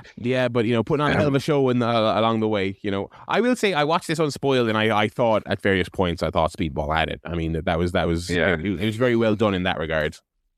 Fletcher took a hell of a kick in the face at one point during this match that he no-sold for real, like a full force kick in the face, in the mouth, and you could see he just went. Went on to win. I mean, the guy is one of the best in the world currently. I think. Who did I say last week? Himself, Bandito, and Takeshita for me. Like any of those guys on a card, you know you're going to be tickling the fives at least. Yeah. We then had trios action. We had Mystico, Darby Allin, and Corazon de Leon, which I believe translates into English as mutton dressed as lamb. Following the recurring thing we've talked about, I mean, has this guy seen a shortcut he hasn't taken since he's back? I mean, he's like, how you doing, TK? I'll team with Mystico, if you don't mind, pal. Put me on the old whiteboard there next to Mystico in Arena, Mexico, if you don't mind there. But yeah, no, thank you. Oh, you have a song they like to sing? I have a song that's mad. That's hilarious. He should have been Pausante de Dolor. What's that? That's what he should have been. Painmaker. Oh God, that would have been great. Painmaker. I'm still keeping my pain. He should just be Painmaker all the time. Yeah, I think so. It's better because it's funny. Like he's doing this like I'm just a Jericho and this is my new character. Except when I go to Arena Mexico, then I'm doing my silly little tribute. You know. Lionheart. Although I tell you, the Mystico song, the entrance song, it's great. In Mexico is great. But then as the match started, I mean, the crowd, they love Hechicero, not Mystico. It's like that meme. Friendship ended with Mystico. Hechicero is my best friend now. Yeah, I get the vibe that like Hechicero is like the cool mid carder who isn't really pushed as much as people would like. You know. Well, no, he's the world champion. Yeah, but is he? Of his weight in CMLL. Yeah, but is he? I don't think he's not presented as like top star of CMLL. You know, that's my assumption as a complete outsider and novice. They did defeat Kevin Knight, Okada, and Hechicero in a very fun 6-man tag. Okada was making some very funny faces while Mystico was coming down and singing his song, and he was just kind of mildly put off by the fans singing the song, which was fun. Let me see here. We then had Persephone defeating Chris Statlander. Solid enough match, and then it just descended into Hikaru Shida came out, and Thunder Rosa was there at ringside, and she got involved. So you know, a bit of schmozzeroony there at the finish. I like Persephone a lot, though. I think Persephone's cool. Yeah, and you know, obviously they've been using her a lot, so they gave her a moment here in her home promotion. Yeah, surprise result, but Again, in Mexico, as you said. I suppose, yeah. Then Maya World of High-End Ran Food to check out on stuff. And again, maybe it's just one of those things as well where it's like, Persephone's in the company a lot. She's kind of new. She's interesting. Statlander, you've kind of done all you can kind of do with Statlander. It feels like you've run out of road on that one. Hangman, Adam Page, and Brodito became the new trios champions, defeating the Demand. The Demand of the champions, you say? Yes, because these titles they are kind of like the Never Trios ones. They pretty much exist just to go on to whoever they just hop around. Oh, well, it'd be actually nice if we had baby faces win it in the Arena Mexico. Okay, who's okay? Off conglomeration onto the Demand, just so that the man can then lose them. It was very much Sami Zayn winning the belt, lose it. Yes, yeah. I think that's a fine enough role for the trios titles. Yeah, switch them as much as you want. No. Switch them as much as you want. These are the titles that Mystico won. Now let Bandito. No, let's switch them 30 times, multiple times a night. We gotta get them off them, please. We get them on the new super team of Orange Cassidy, Alex Windsor, and Nigel McGuinness.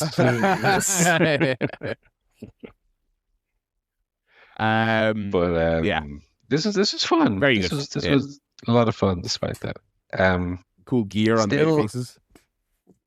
Oh, the look. It's not a phrase I use very much, but the aura on these boys. Oh, yeah. When they come out in the ponchos and sombreros. That's great.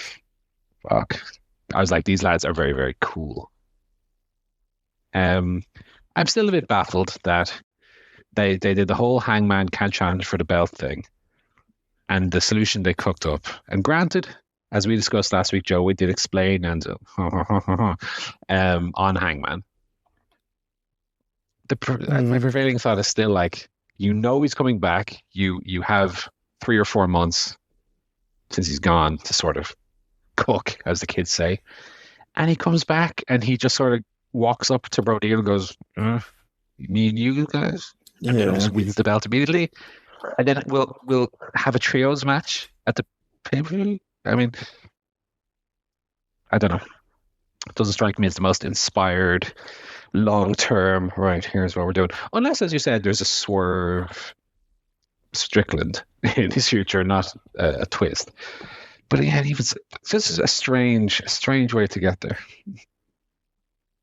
But hey, he's got gold. Yeah. I would have fantasy Booker hat. Okay. I would have had more of a chase for him to win a title. That's his whole. Can't be the world champion. He won these belts.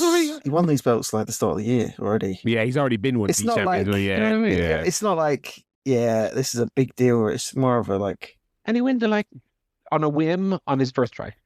This doesn't feel like his actual story. Like I think this is getting. But why even do it then? Because I think they're trying to get their pieces in place for that. This is, and it's disappointing that this is kind of what Hangman's he's kind of filling a role. It kind of feels like this is them putting the pieces in place for their New Day match. Is what I feel like they're doing. Sure. And then and maybe they just don't have a whole lot for the hanger right now. I don't know. It's gonna be one to watch. Yeah, it has been a bit of an anticlimactic comeback, hasn't it? For him. We had the Mexico City street fight. Will Ospreay defeated Mark Davis. I really liked this. I thought this was better than I was even expecting it to be. 4 3/4. Not too contrived. Didn't do any kind of necessarily super wacky set piece spots. It's pretty much just gonna be a nasty brawl. They both. There wasn't a lot of. You were my friend. No, thank fuck. Yeah, exactly. No, none of that. Davis, let's throw that word out again. Underrated. Absolutely. The guy's great. Although, get the crystal ball out here. I predict we'll have a shaven head, Mark Davis, by maybe the close of the year. Really? Because, that hair is looking stringy. Thinking out for dear life. Yeah. He looked like a bigger, chunkier Mox by the end of the year, I would say. Yeah, bald. He's bald with a big beard. Yeah, that's what I'm saying with the big beard. Yeah. He's great. Mark Davis. Let's play into he's like a dirty, grimy Aussie brawler. Yeah, he's class. Yeah, and it's obviously lots of ups and downs and injuries and the Doyle stuff and just lots of issues along the way, but finally kind of he's really in a great role right now. So yeah, that was and again no real antics after the bell, just no. Ospreay won and that was your show. So and where was the world champion? Having a resting his little tummy. Resting his little tummy in Florida. It is strange that you have a show of this magnitude and the world champion is not. Yeah, it was a bit odd. Yeah. Able to him this big. So that was Dynamite. I did watch a decent chunk of Collision. I have not yet, because I was away today, so I didn't get a chance to watch it. But I will watch it because we've got Continental Cup. This is my thing, which I know the results of, obviously, but I still. So we won't run down the full show because I was also skipping a lot of stuff. Come on now, I'm not watching fucking all the Collision. Claudio Castagnoli defeated Ace Austin to advance in the Continental Cup. Good match.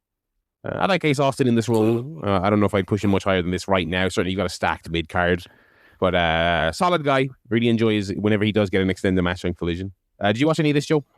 No, I didn't. Okay, I'll run very quickly through it. So here, since they added the Big Show to commentary, I'm like, I'm not watching this.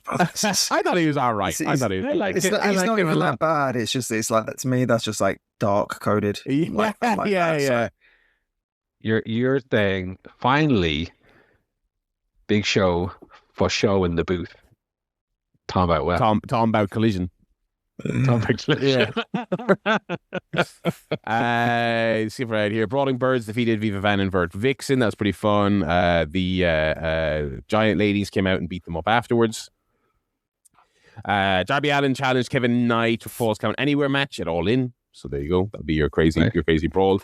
Orange Cassidy defeated Matt Sydal. It was fine. It was pretty straightforward. Sydal went for the shooting star at one point. Cassidy did his rolling away bit. I feel like I haven't seen that in ages. They're hyping up that one of the big Dynamite matches in this tournament is finally, for the first time, we're going to see Jon Moxley versus Jack Perry. Ooh. Tune in for that one. Desmond Xavier and Zachary Wentz defeated Aaron Solo and Steven Fuerte. And then afterwards, they cut a little promo about, I know what it means to get. Literally said, I think I know what it's like to be high. I mean, they literally just got on the mic and said, they were in Colorado. And last time they were in Colorado, they did the Mile High match. And they said, well, if anyone knows anything about being high, lads. So they're still doing that. Yeah. Speedball defeated Myron Reed, which was good fun. Skipped a bunch of this, skipped a bunch of this. There was an 8-man tag featuring the aforementioned Jack Perry. Ooh, no, I was out on that.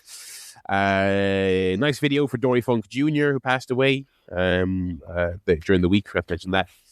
And then the main event was Eddie Kingston defeating Jake Doyle of the Don Callis family. Good match. Obviously, kind of, Eddie's been very up and down. Good. Yeah, good. I think Doyle was a good opponent for him. Crowd was into it as well, which I think always helps the Eddie stuff. It was, it was an Eddie match. They chopped, he fired up, they kind of just leathered each other. It was one of those matches, but it was good fun. And Doyle was a good opponent for him. So Cassidy, Castagnoli, and Kingston are your advancers there for the Continental Cup, which will continue. Kingston is a former Continental champion, the first ever. First ever. Yeah. So will he be the first ever Cup winner as well? We'll see. So yeah, they I feel like they made this tournament sound more complicated than it actually is. It's just a single elimination tournament where they don't tell where they just don't tell you the brackets. That's it. That's the only kind of twist on it. So there you go. That was Collision. Yeah, the bits I watched were solid enough. Paul, how's the G1 going for you? Good. Best G1 for a few years. Okay, good.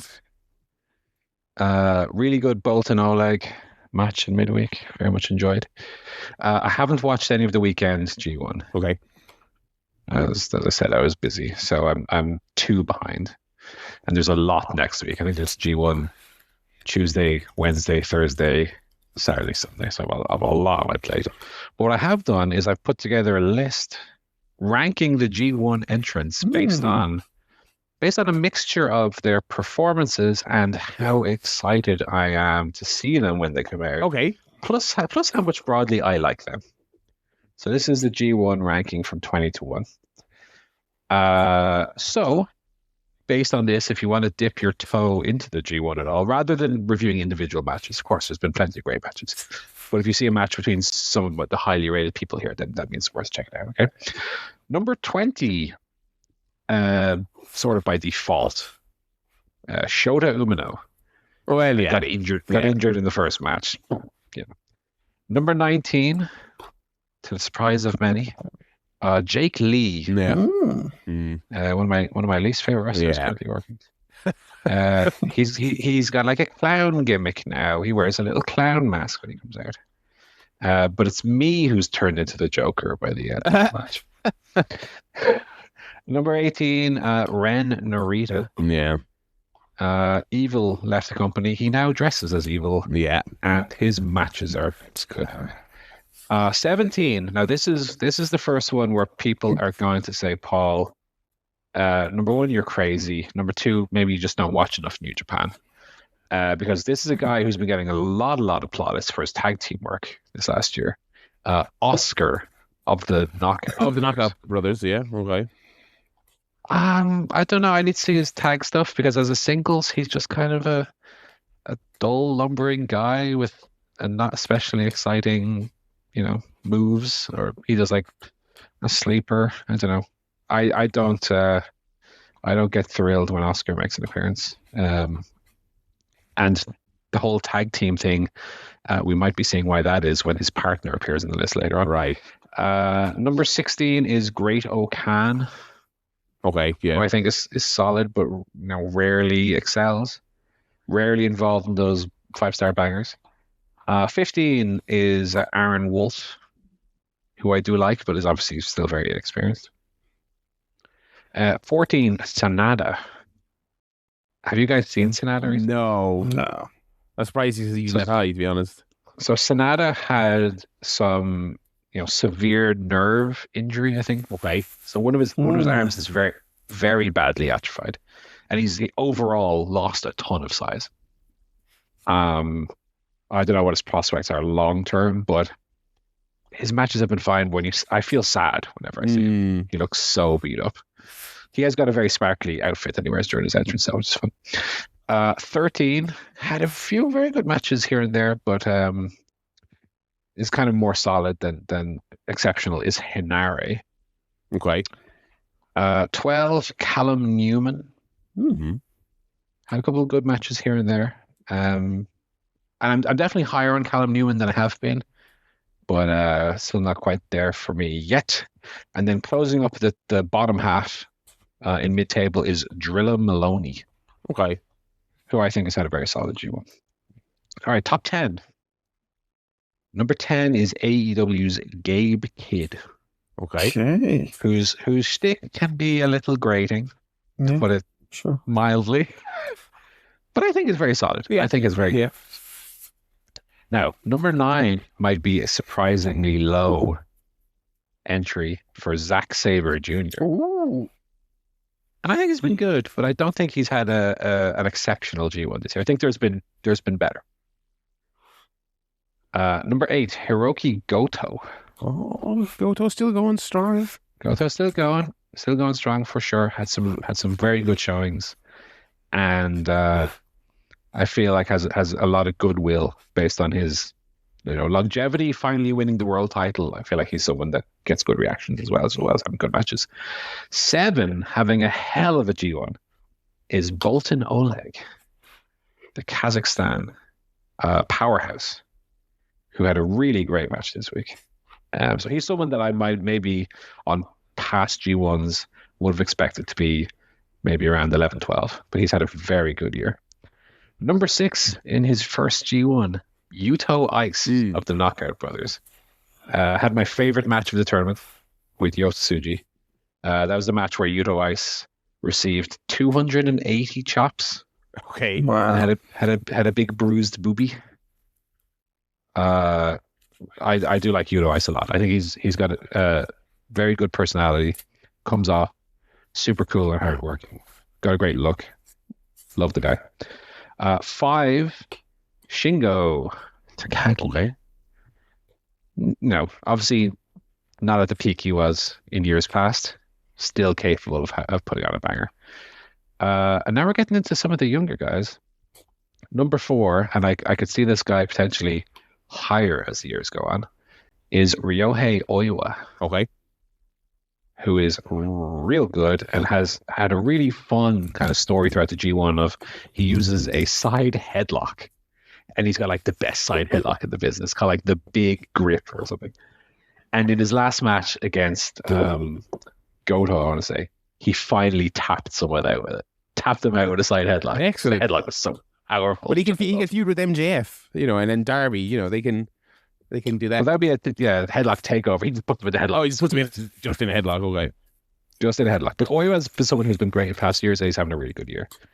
Top 3. Number 3, you might be surprised again by this one. Number 3, Konosuke Takeshita. Okay.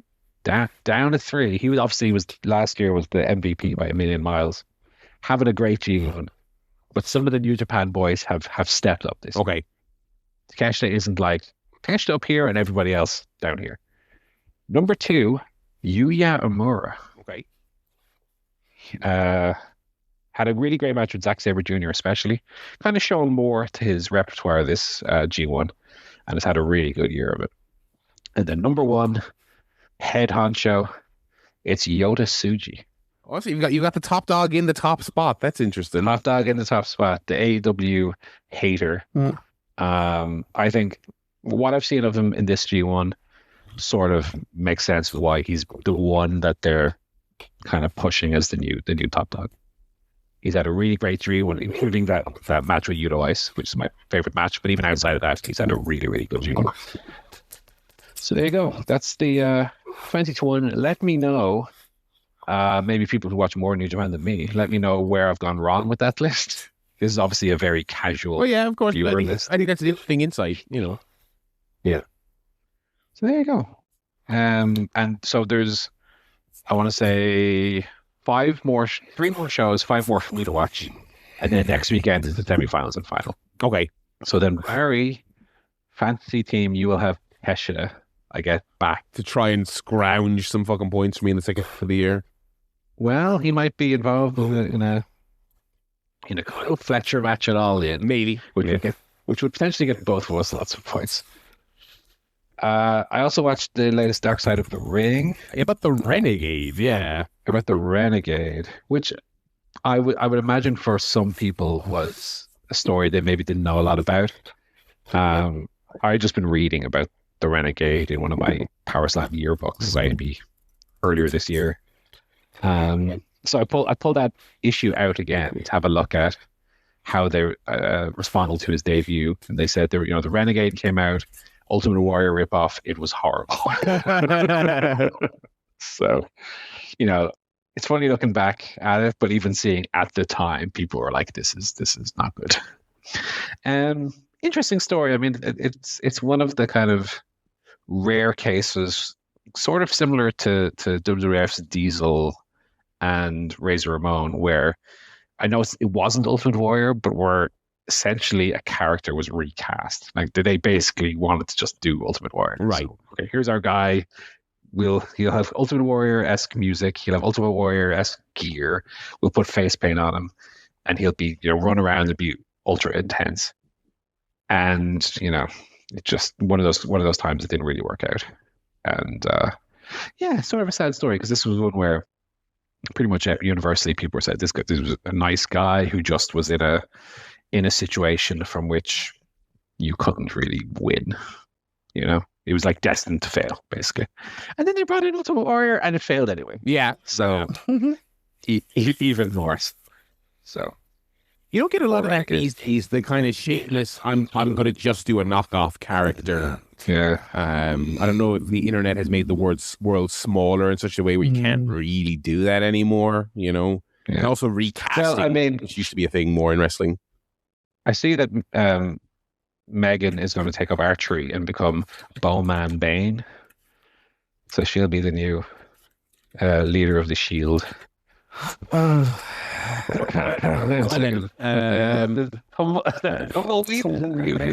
Tumbleweed mania here. Yeah. Anyway, Renegade didn't work out, and of course they had all the usual heads on it, or they were like, "Well, I didn't know that wouldn't work." Da, da, da. You know, and of course the element of it we must not forget is that this was like Hogan bringing in let's forget Warrior, da, da, da. You know, self-serving Hogan. Yeah. Always adjacent to these WCW stories. See, that's our wrestling reviews for the week. We jump in to our movies. Joe, we teased it earlier. You went to the cinema. I went to the cinema. Nice. And we both saw that their new Spider-Man, brand new Spider-Man, one might even say. Yeah. Joe, why don't you kick us off? What'd you think of it? Wow. I love the original trilogy. I say the original trilogy, I mean Tom Holland, Zendaya trilogy. Mm-hmm. I was a bit worried about a fourth one because you think, well, okay, going back to the well a fourth time could go wrong. I think this was the best film of the four by a big margin. Right. As much as I love those first three, I love the chemistry between the three main characters, and I love the jokes and a very light kind of high school kid friendly kind of tone to it. Mm-hmm. This was a proper film. It had locations, it had lighting, it had have you heard of this? It had themes, it had acting, and it felt like a great superhero movie. It made me think of like the original X-Men movies, or maybe not quite a Nolan Dark Knight, but you know, in that kind of bracket. So yeah, I really, really enjoyed it. I think what stuck out for me is it really felt like that period, like after you kind of leave secondary school, high school, and like people, you got your friend group, but then everyone kind of goes sort of their separate ways, right? Some people go to college, some people may go to work, you go to different universities, and you start to change as people. And then when you come back together, you don't like necessarily click as much as you did when you were, 16, 17 and all together every day. And I think it really had that vibe to it. And I really kind of liked that as an evolution of their characters from kind of high school to Spider-Man, the college years. And then I kind of like the characters kind of felt grown up. They felt like, okay, we're no longer kids. We're like kind of young adults now. So I really liked that. I liked the use of the supporting characters, the Punisher and the Hulk. I thought Florence Pugh's one was a bit unnecessary. Yeah, that was a bit. I could have just got anyone else. I could have got an interesting sort of side character to do that rather than dragging her into it to sit in a hot tub. But I really like the dynamic between the Punisher and Spider-Man. I mean, they made him very comedic, the Punisher. I've not seen him be this funny before, but it's a funnier Punisher than we've ever seen before. But it was good, and I thought the action was great. I thought the villain was fantastic and fit the theme very well. Was not a kind of smash up buildings or a release of gas over the city to change it into lizards thing. It didn't fit any of those. It felt much more kind of personal and individual. So yeah, I kind of loved everything about it. We loved it so much that we saw it on Thursday and on Saturday. So, oh wow, okay, saw it twice. Double whammy. Yeah. Really good. Really, really good. Yeah, I thought much the same as you. I really loved it. I thought I rewatched Homecoming during the week just because I kind of wanted something to watch. And I like it. I think those movies, I do like those original movies. They are fun. But I mean, there's a part where they that's I guess the movie where they reveal the new Avengers building. And there's a part where they're like pulling up to it. I was like, it actually is insane that something this wretched looking was in like a really popular multi-bajillion dollar film. It looks awful, the scenes where they show you the new Avengers building. I mean, this one, I don't know if you credit it entirely to the director or maybe I know Tom Holland's been very actively kind of like using his kind of stroke as pop star. Like, oh, I worked with Christopher Nolan and he goes to places and stuff and like Have you ever heard of how like film is like, you know, capturing images with sort of light passing through them? You know, have you heard of this? Have you seen how this is typically done? The best example of that for me was because they filmed and a lot of it in Scotland. I think in Edinburgh, Glasgow, but in Scotland, and like the tank chase at the beginning is in Scotland, and then when there's a scene where they go up to a roof to get into a helicopter, and if you look at like around the roof, it was obviously filmed in autumn in Scotland because like the sky is like overcast and the roof has like puddles and kind of autumn leaves all over it, and you can just compare that to like a scene in No Way Home, which is going to be like a bright blue sky. The pavement's going to look completely cartoonish. Like there's going to be no kind of real texture or life to it. They're not going to bother CGIing a puddle into the scene because that would be too much effort and they wouldn't even think of it. It's just you look at it and you're like, oh yeah, they're actually filming and they're in real places and it looks really good. So yeah, I thought it was like a completely different kind of take on the film, but with the same characters, but just done just as well. I was amazed how well it came out. I was just like, very pleased. It's like you don't get those half a dozen moments most of these films give you where you go, oh, what was that? Oh, that looks a bit shit. Why is that looking a bit shit? And it's not only do you not have those, but you actively have like, oh, this like it looks nice. You know, they do have a lot. It's usually very kind of dusky. There's an awful lot of kind of sunset. There's one scene where he's kind of like fighting Scorpion, and it's kind of, you know, it's like on a small little city block, and it just looks nice. It just looks nicer than the vast majority of these films. The action actually feels like coherent and fun. Again, it's the same director as Shang-Chi, which is probably the other Marvel movie in the last 5 or 6 years that actually had action that felt like it was more than just noise. Do you know what I mean? It was very good. And I think I think the key of it was I think they nailed the character stuff. I thought the Spider-Man and MJ and Ned, they nailed that stuff. You know, we won't get into spoilers or any pictures, but they don't do any stupid magic shortcut just to get you back. There's no, but if I simply speak to Cordero and he has the magic button and it fixes brains. There's no finding a MacGuffin to fix the changes that happened at the end of the last film. The characters just have to deal with that, and I actually really appreciated that. And I think those scenes are written very well because it's a tough aspect to be faced with. But I think they do a great job, and I think the character stuff actually really elevates the whole film. Totally, yeah, and makes it feel like makes it feel special. You know, you really believe Peter's like pining for MJ as well. Like you really feel that kind of relationship and that like pain that he's going through, and the way they manifest that into like the changes as Spider-Man is really nice.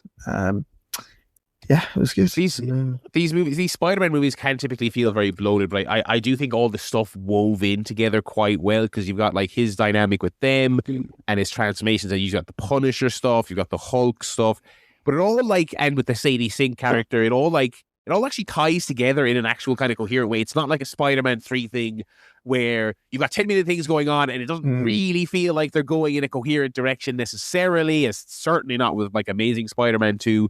Like this movie is doing a lot, but in a way that actually kind of works because everything feeds in to a kind of a central theme. I was pleasantly surprised by it because I really wasn't moved by the trailers at all. We're back in this era of Marvel where they're kind of like, oh, they're putting out the trailers like, oh, you can't fucking tell what's happening in the trailer because everything's a little secret. You know, we don't tell you who any of these characters are, and you know, we can't say who Sadie's explained because we're not doing that. Like the trailer for the new Avengers came on, and like I have no fucking idea what that film is supposed to be about, other than Doctor Doom is in it. I can't believe what the fuck is even supposed to be happening in it. That's another problem. But yeah, really, really great. I would see it again for sure. I'll probably wait for the VOD, but yeah, thumbs up. Super thumbs up on Spider-Man. Anything else for you, Joe? No? A couple of rewatches. I've rewatched all of the Tom Holland Spider-Mans this week. Okay. Might as well. And then I rewatched this morning the first Tobey Maguire Spider-Man as well, which it's really fun. It's so different because it's so comic booky and a bit kind of, I don't say silly, but it's very larger than life when you watch it back. But it's also just so much fun and like really kind of nice take on it. I think what's funny is Tobey Maguire's Spider-Man and to a degree Andrew Garfield's were both so much like geekier and nerdier than Tom Holland. Tom Holland's kind of like just a cool kid who goes to school and everyone seems to like him, whereas Peter's like Peter Parker's like getting thrown off the school bus, punched in the head. It's like complete fucking dork. That's pretty Sam Raimi. Sort of hero. Okay, he comes around. That was good. And then watched Silence of the Lambs, which I haven't seen for a good 20 years probably. That is a great film. That is, I mean, I know that is a film that's like very kind of memed because it's Hannibal Lecter and having a friend for dinner. Oh, Hannibal, I'm having a friend for dinner. But it is such a brilliant film. The insane kind of choices of the cinematography, like there's constantly these kind of close-ups of the characters like talking directly at the camera, almost like a talking head kind of look, and it's like, wow, it's very off-putting because something you don't see in film. But I mean, it's no wonder it won like all 5 Oscars. It was really fucking good. Anthony Hopkins was very creepy as well, just rotten rascal. Let's see old movies. Also, I love how Donald Trump says it's styling of the lamb. Of the lambs. They killed him. Old Hannibal Lecter, they killed him. He was bad, but they killed him. Hannibal Lecter, he thinks I'm a great president. He loves me. Hannibal. The real person, Hannibal. Great actor. Great man. Silence of the Lamb. What about you, Paul? Any movies? Any Silence of the Lamb? China. Sorry, I can't stop doing it now. China. Yeah, I was in the mood for... Okay, so I have a lot of Blu-rays, and I want to get through them. But not necessarily to watch new stuff, but also to rewatch. That's the point of owning this physical media, is you can rewatch it. I was in the mood for something a little bit cheeky, a little bit non-PC, a little bit funny. So I stuck on Alley Cats. Ricky Gervais cat cartoons. Why'd you fucking do that, cunt? Yeah, start now. No, actually, no. I hate that. And that cat gave money to charity when it was alive. So you feel embarrassed now. Oh, no. You cock-wombling pedophile cunt. I just wanked on a cat's face. When we try our best to... I was offended listening to this. Oh, I was offended. Anyway, I'm a cat. Here's my musing about... isn't it annoying? I went to the cinema once, right? And there was another cat is there. And the cat goes, it's not subtitled, is it? This is my original thing I just wrote in 2026 for this Netflix show. That'll be $5 million, please. And then the big cat said, "We've agreed to meet back." No,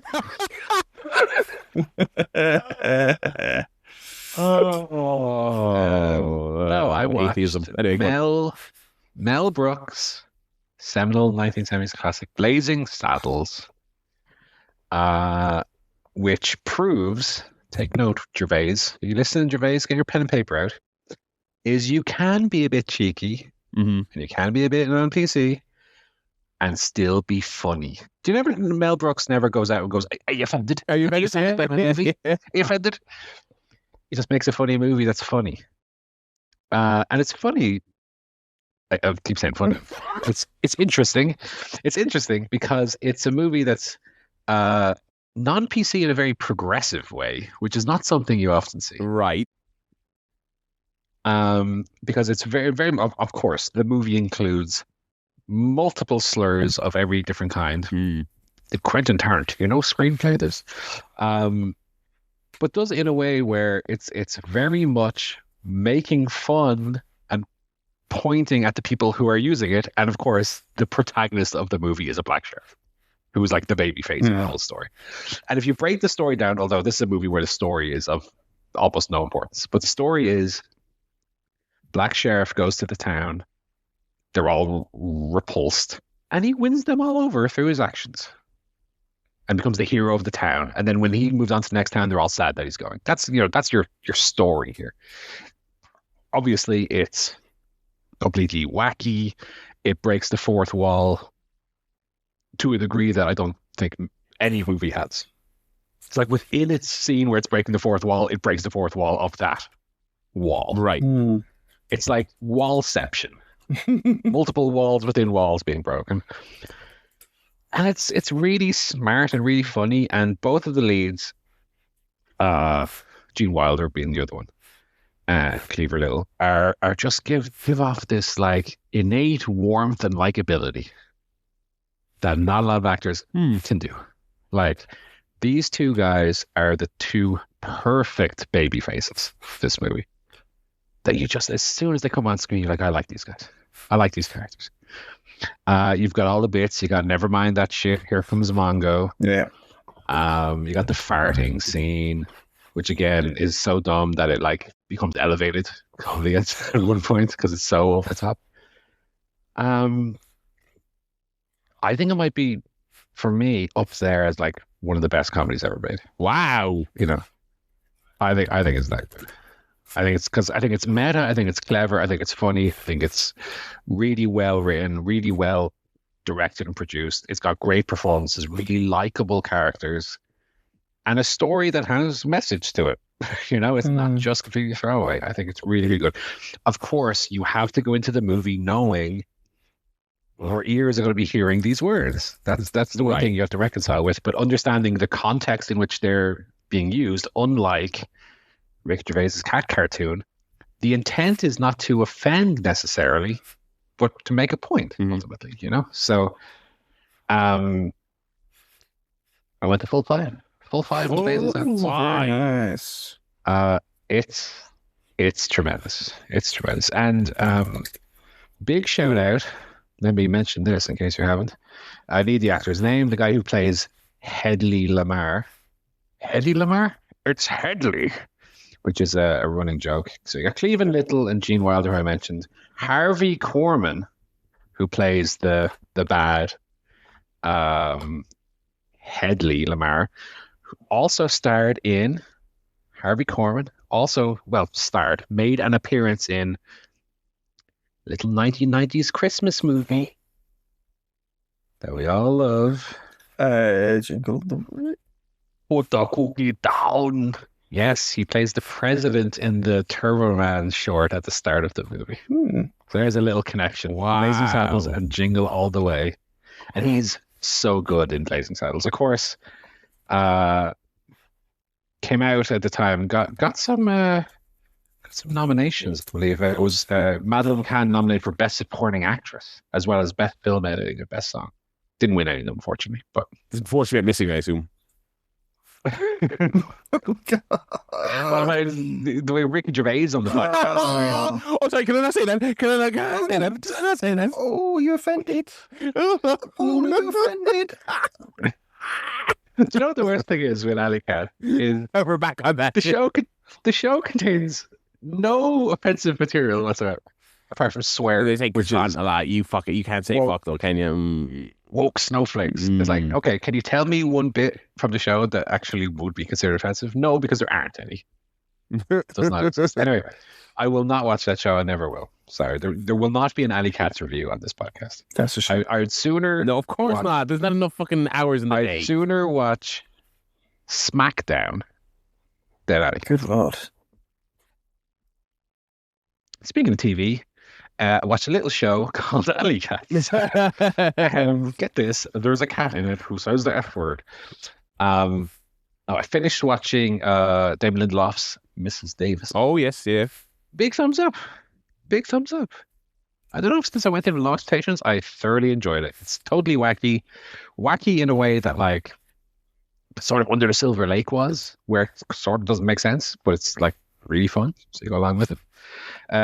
Betty Gilpin is tremendous at it. Really, really good.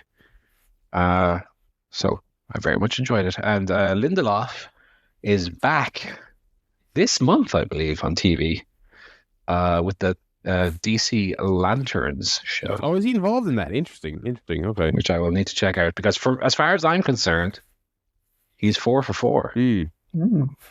Lost, Leftovers, Watchmen, which Barry you still need to get on, and Mrs. Davis. All great to various degrees. I like what he's done, though, these last few shows. Mrs. Davis Watchmen, especially. Lost was obviously a phenomenon. Dragged on a little bit last season, and I'll say this as a Lost mega fan. Last season, looks around so I won't get in trouble. Bit shit the last season of Lost. I don't mind saying it. But what he's done the last 2 shows, they're one and done seasons. Watchmen, 1 season. They said, will you come back and do another one? He said, no, I won't. Because he got it done in 1. So it didn't drag on. Didn't get to the point where it got annoying. Leftovers, only 3 seasons. So, I mean, I think he's kind of nailed his formula. He comes in, does a short form story, and he's out. So, Mrs. Davis, thumbs up. What about yourself, Barry? I'm watching a little bit of telly. I think I've really been watching anything new that I haven't already talked about. I'm not caught up on X-Men yet. The last episode I watched... One left. Last episode I watched was the one with the Danger Room. So yeah, I think I'm one behind. There's 1 or 2 since then. And then I've liked season. I've seen a lot of people sort of humming and hawing on it. I've liked it. I mean, X-Men has always been a show, even going back to the original series, where it jumps around a lot and does a lot of side stories, and I think season 1 was a bit more serialized, a bit more sequential, and this one's been a bit more like the original series. But I like where it's building. The last episode 8, I think got kind of okay reviews. I actually really liked it. Okay. Really liked it. So I'm looking forward to see where they go in the finale. That being said, the finale maybe doesn't feel as big as last season's one did, because it doesn't feel as built up towards. But there's been little bits and pieces, little breadcrumbs they've been dropping. So I'm still enjoying it. And I liked episode 8 a lot, because episode 8 felt a lot more character focused than they go on a random adventure. It felt like they were actually dealing with some unresolved character stuff from the season before, which I liked a lot. Yeah. So I'm enjoying it a lot. Yeah, I think it's about on the level of the first season thereabouts. Yeah, that's really it. And I'm still watching that Lucky show on Apple TV with Anya Taylor-Joy. It's good. Yeah, it's nothing too crazy, but it's a solid crime thing. How about you, Joe?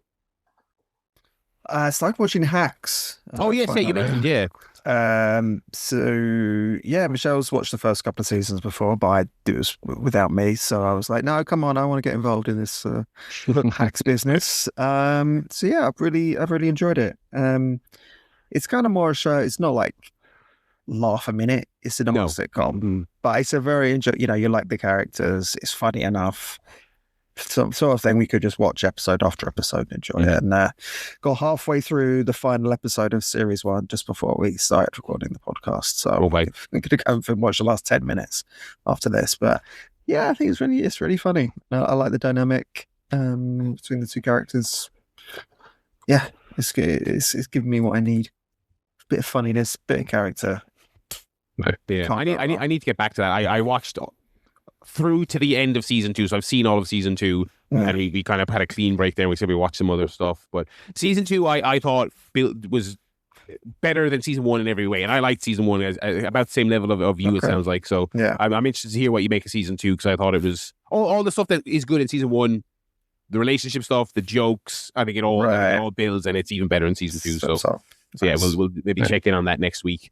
Well, if you like character stuff and funniness, are you going to check out Rick's Cats? No, but I do like swearing and dead cats. Is that gonna do? Oh, you like dead cats? Maybe I do. No, I do like swearing.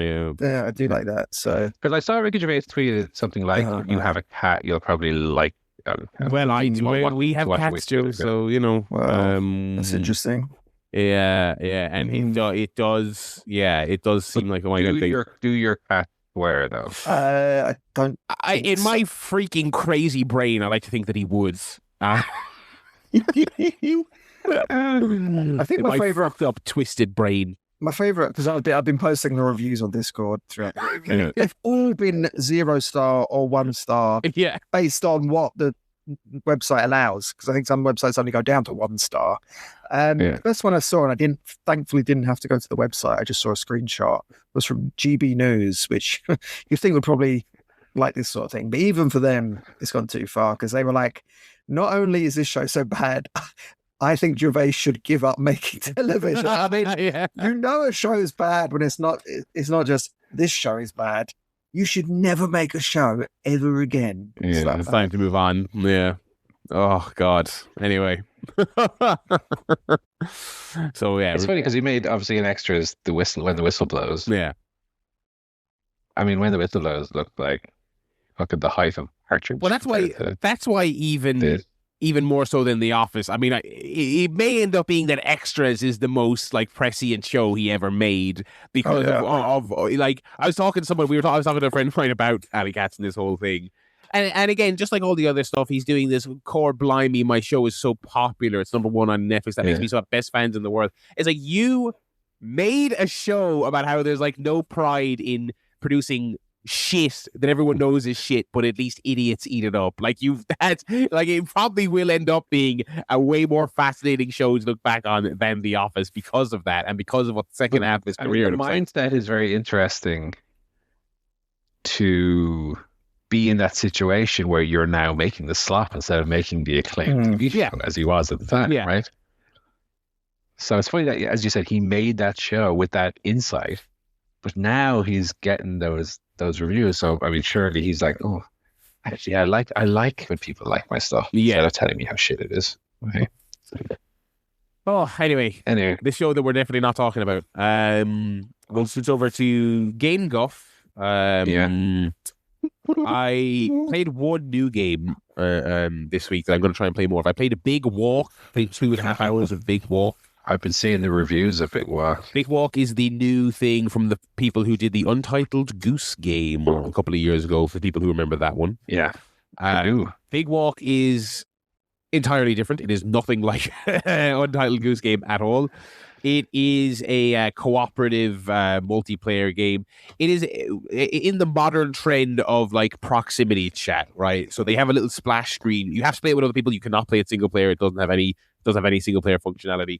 Little splash screen when you boot it up, and it says, "Hello, please don't do screen sharing. Please don't be on a Discord call. You should play this. Text your buddies your room code so they can find your game, and then you should only talk via the in-game talking mechanics because that's the nature of the game." And basically, as the name kind of implies, you and a pal, you're going on a walk through this kind of weird, like gigantic, almost like nature park with a bunch of wacky little activities and fun puzzles to solve together.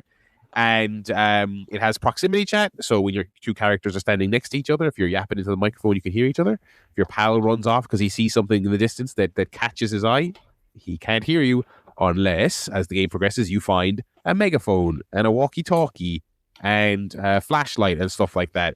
So it's basically a kind of a puzzle game, but it's also very much like a social kind of hangout type experience. And I had a lot of fun. I put about 2.5 hours into it. Me and my pal, we got through the first like section. You solve a bunch of puzzles. You get a key. A key opens up the next section, which is even bigger. And then you see more puzzles. And then the next section also has a key that you have to unlock to go on and so on and so forth. And it's really good. There was like a maze section where we had to like relay, pass an item through holes in the wall to try and get from point A to point B. There's a whole bunch of like very creative puzzles, and it's pretty much just there's a lot of fun to be had in just kind of poking around. Oh, what's this over here? Okay, I'm gonna go over here. Okay, meet me back over here. There's no compass.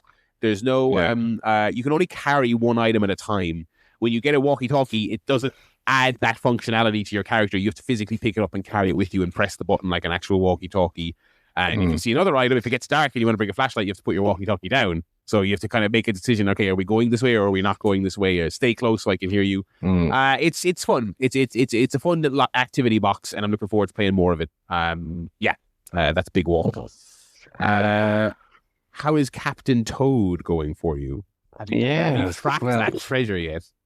I've tracked all the treasure. I've rolled the credits on Captain Cat Alley Adventure. I found all the treasures. So the game is done. God. It's nice because when you beat, obviously this was a Wii U game, and came out on Switch, and they added to the game as bonus levels Mario Odyssey levels. Oh yeah, okay. So it's not obviously the full Mario Odyssey level, but there's a little level based on levels from Mario Odyssey. So there's a little New Donk City level where you're walking the top of skyscrapers onto girders. Very, very fun.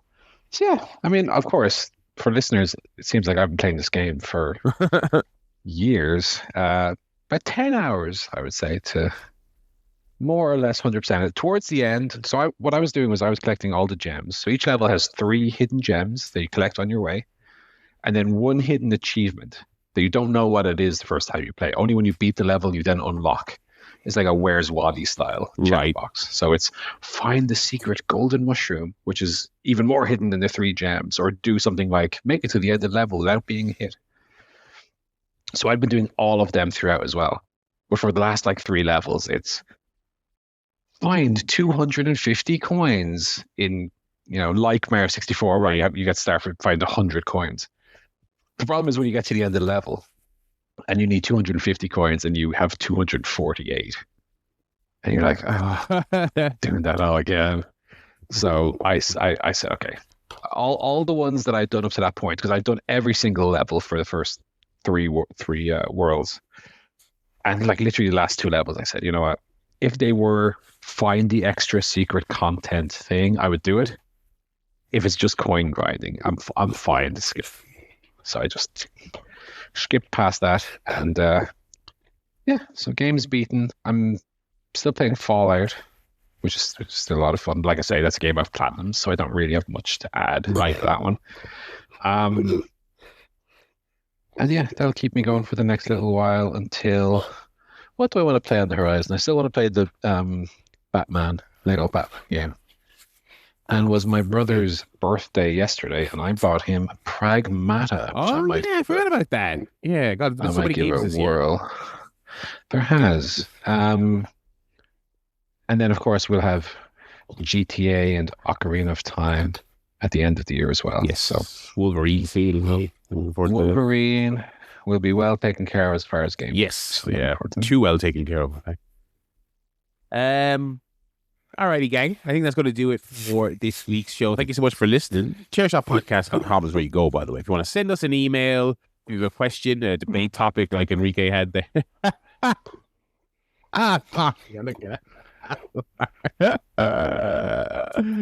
need to check it out.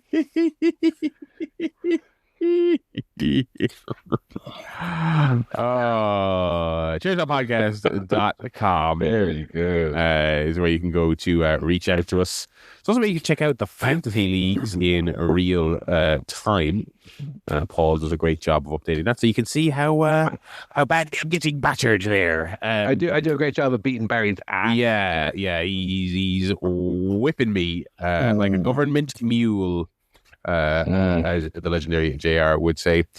So, we'll be back next week. I'm trying to think, is there any... I believe the calendars, I believe we will have a full allotment next week as well. But, so thanks very much to all of you for listening. Thank you, Paul. Thank you, Barry. Thank you, Joe. Thank you, Barry. And we'll see you all next week. Thank you, Paul. Thank you, listener. Watch Alley Cats now on Netflix. Thank you, Mickey Giraffe.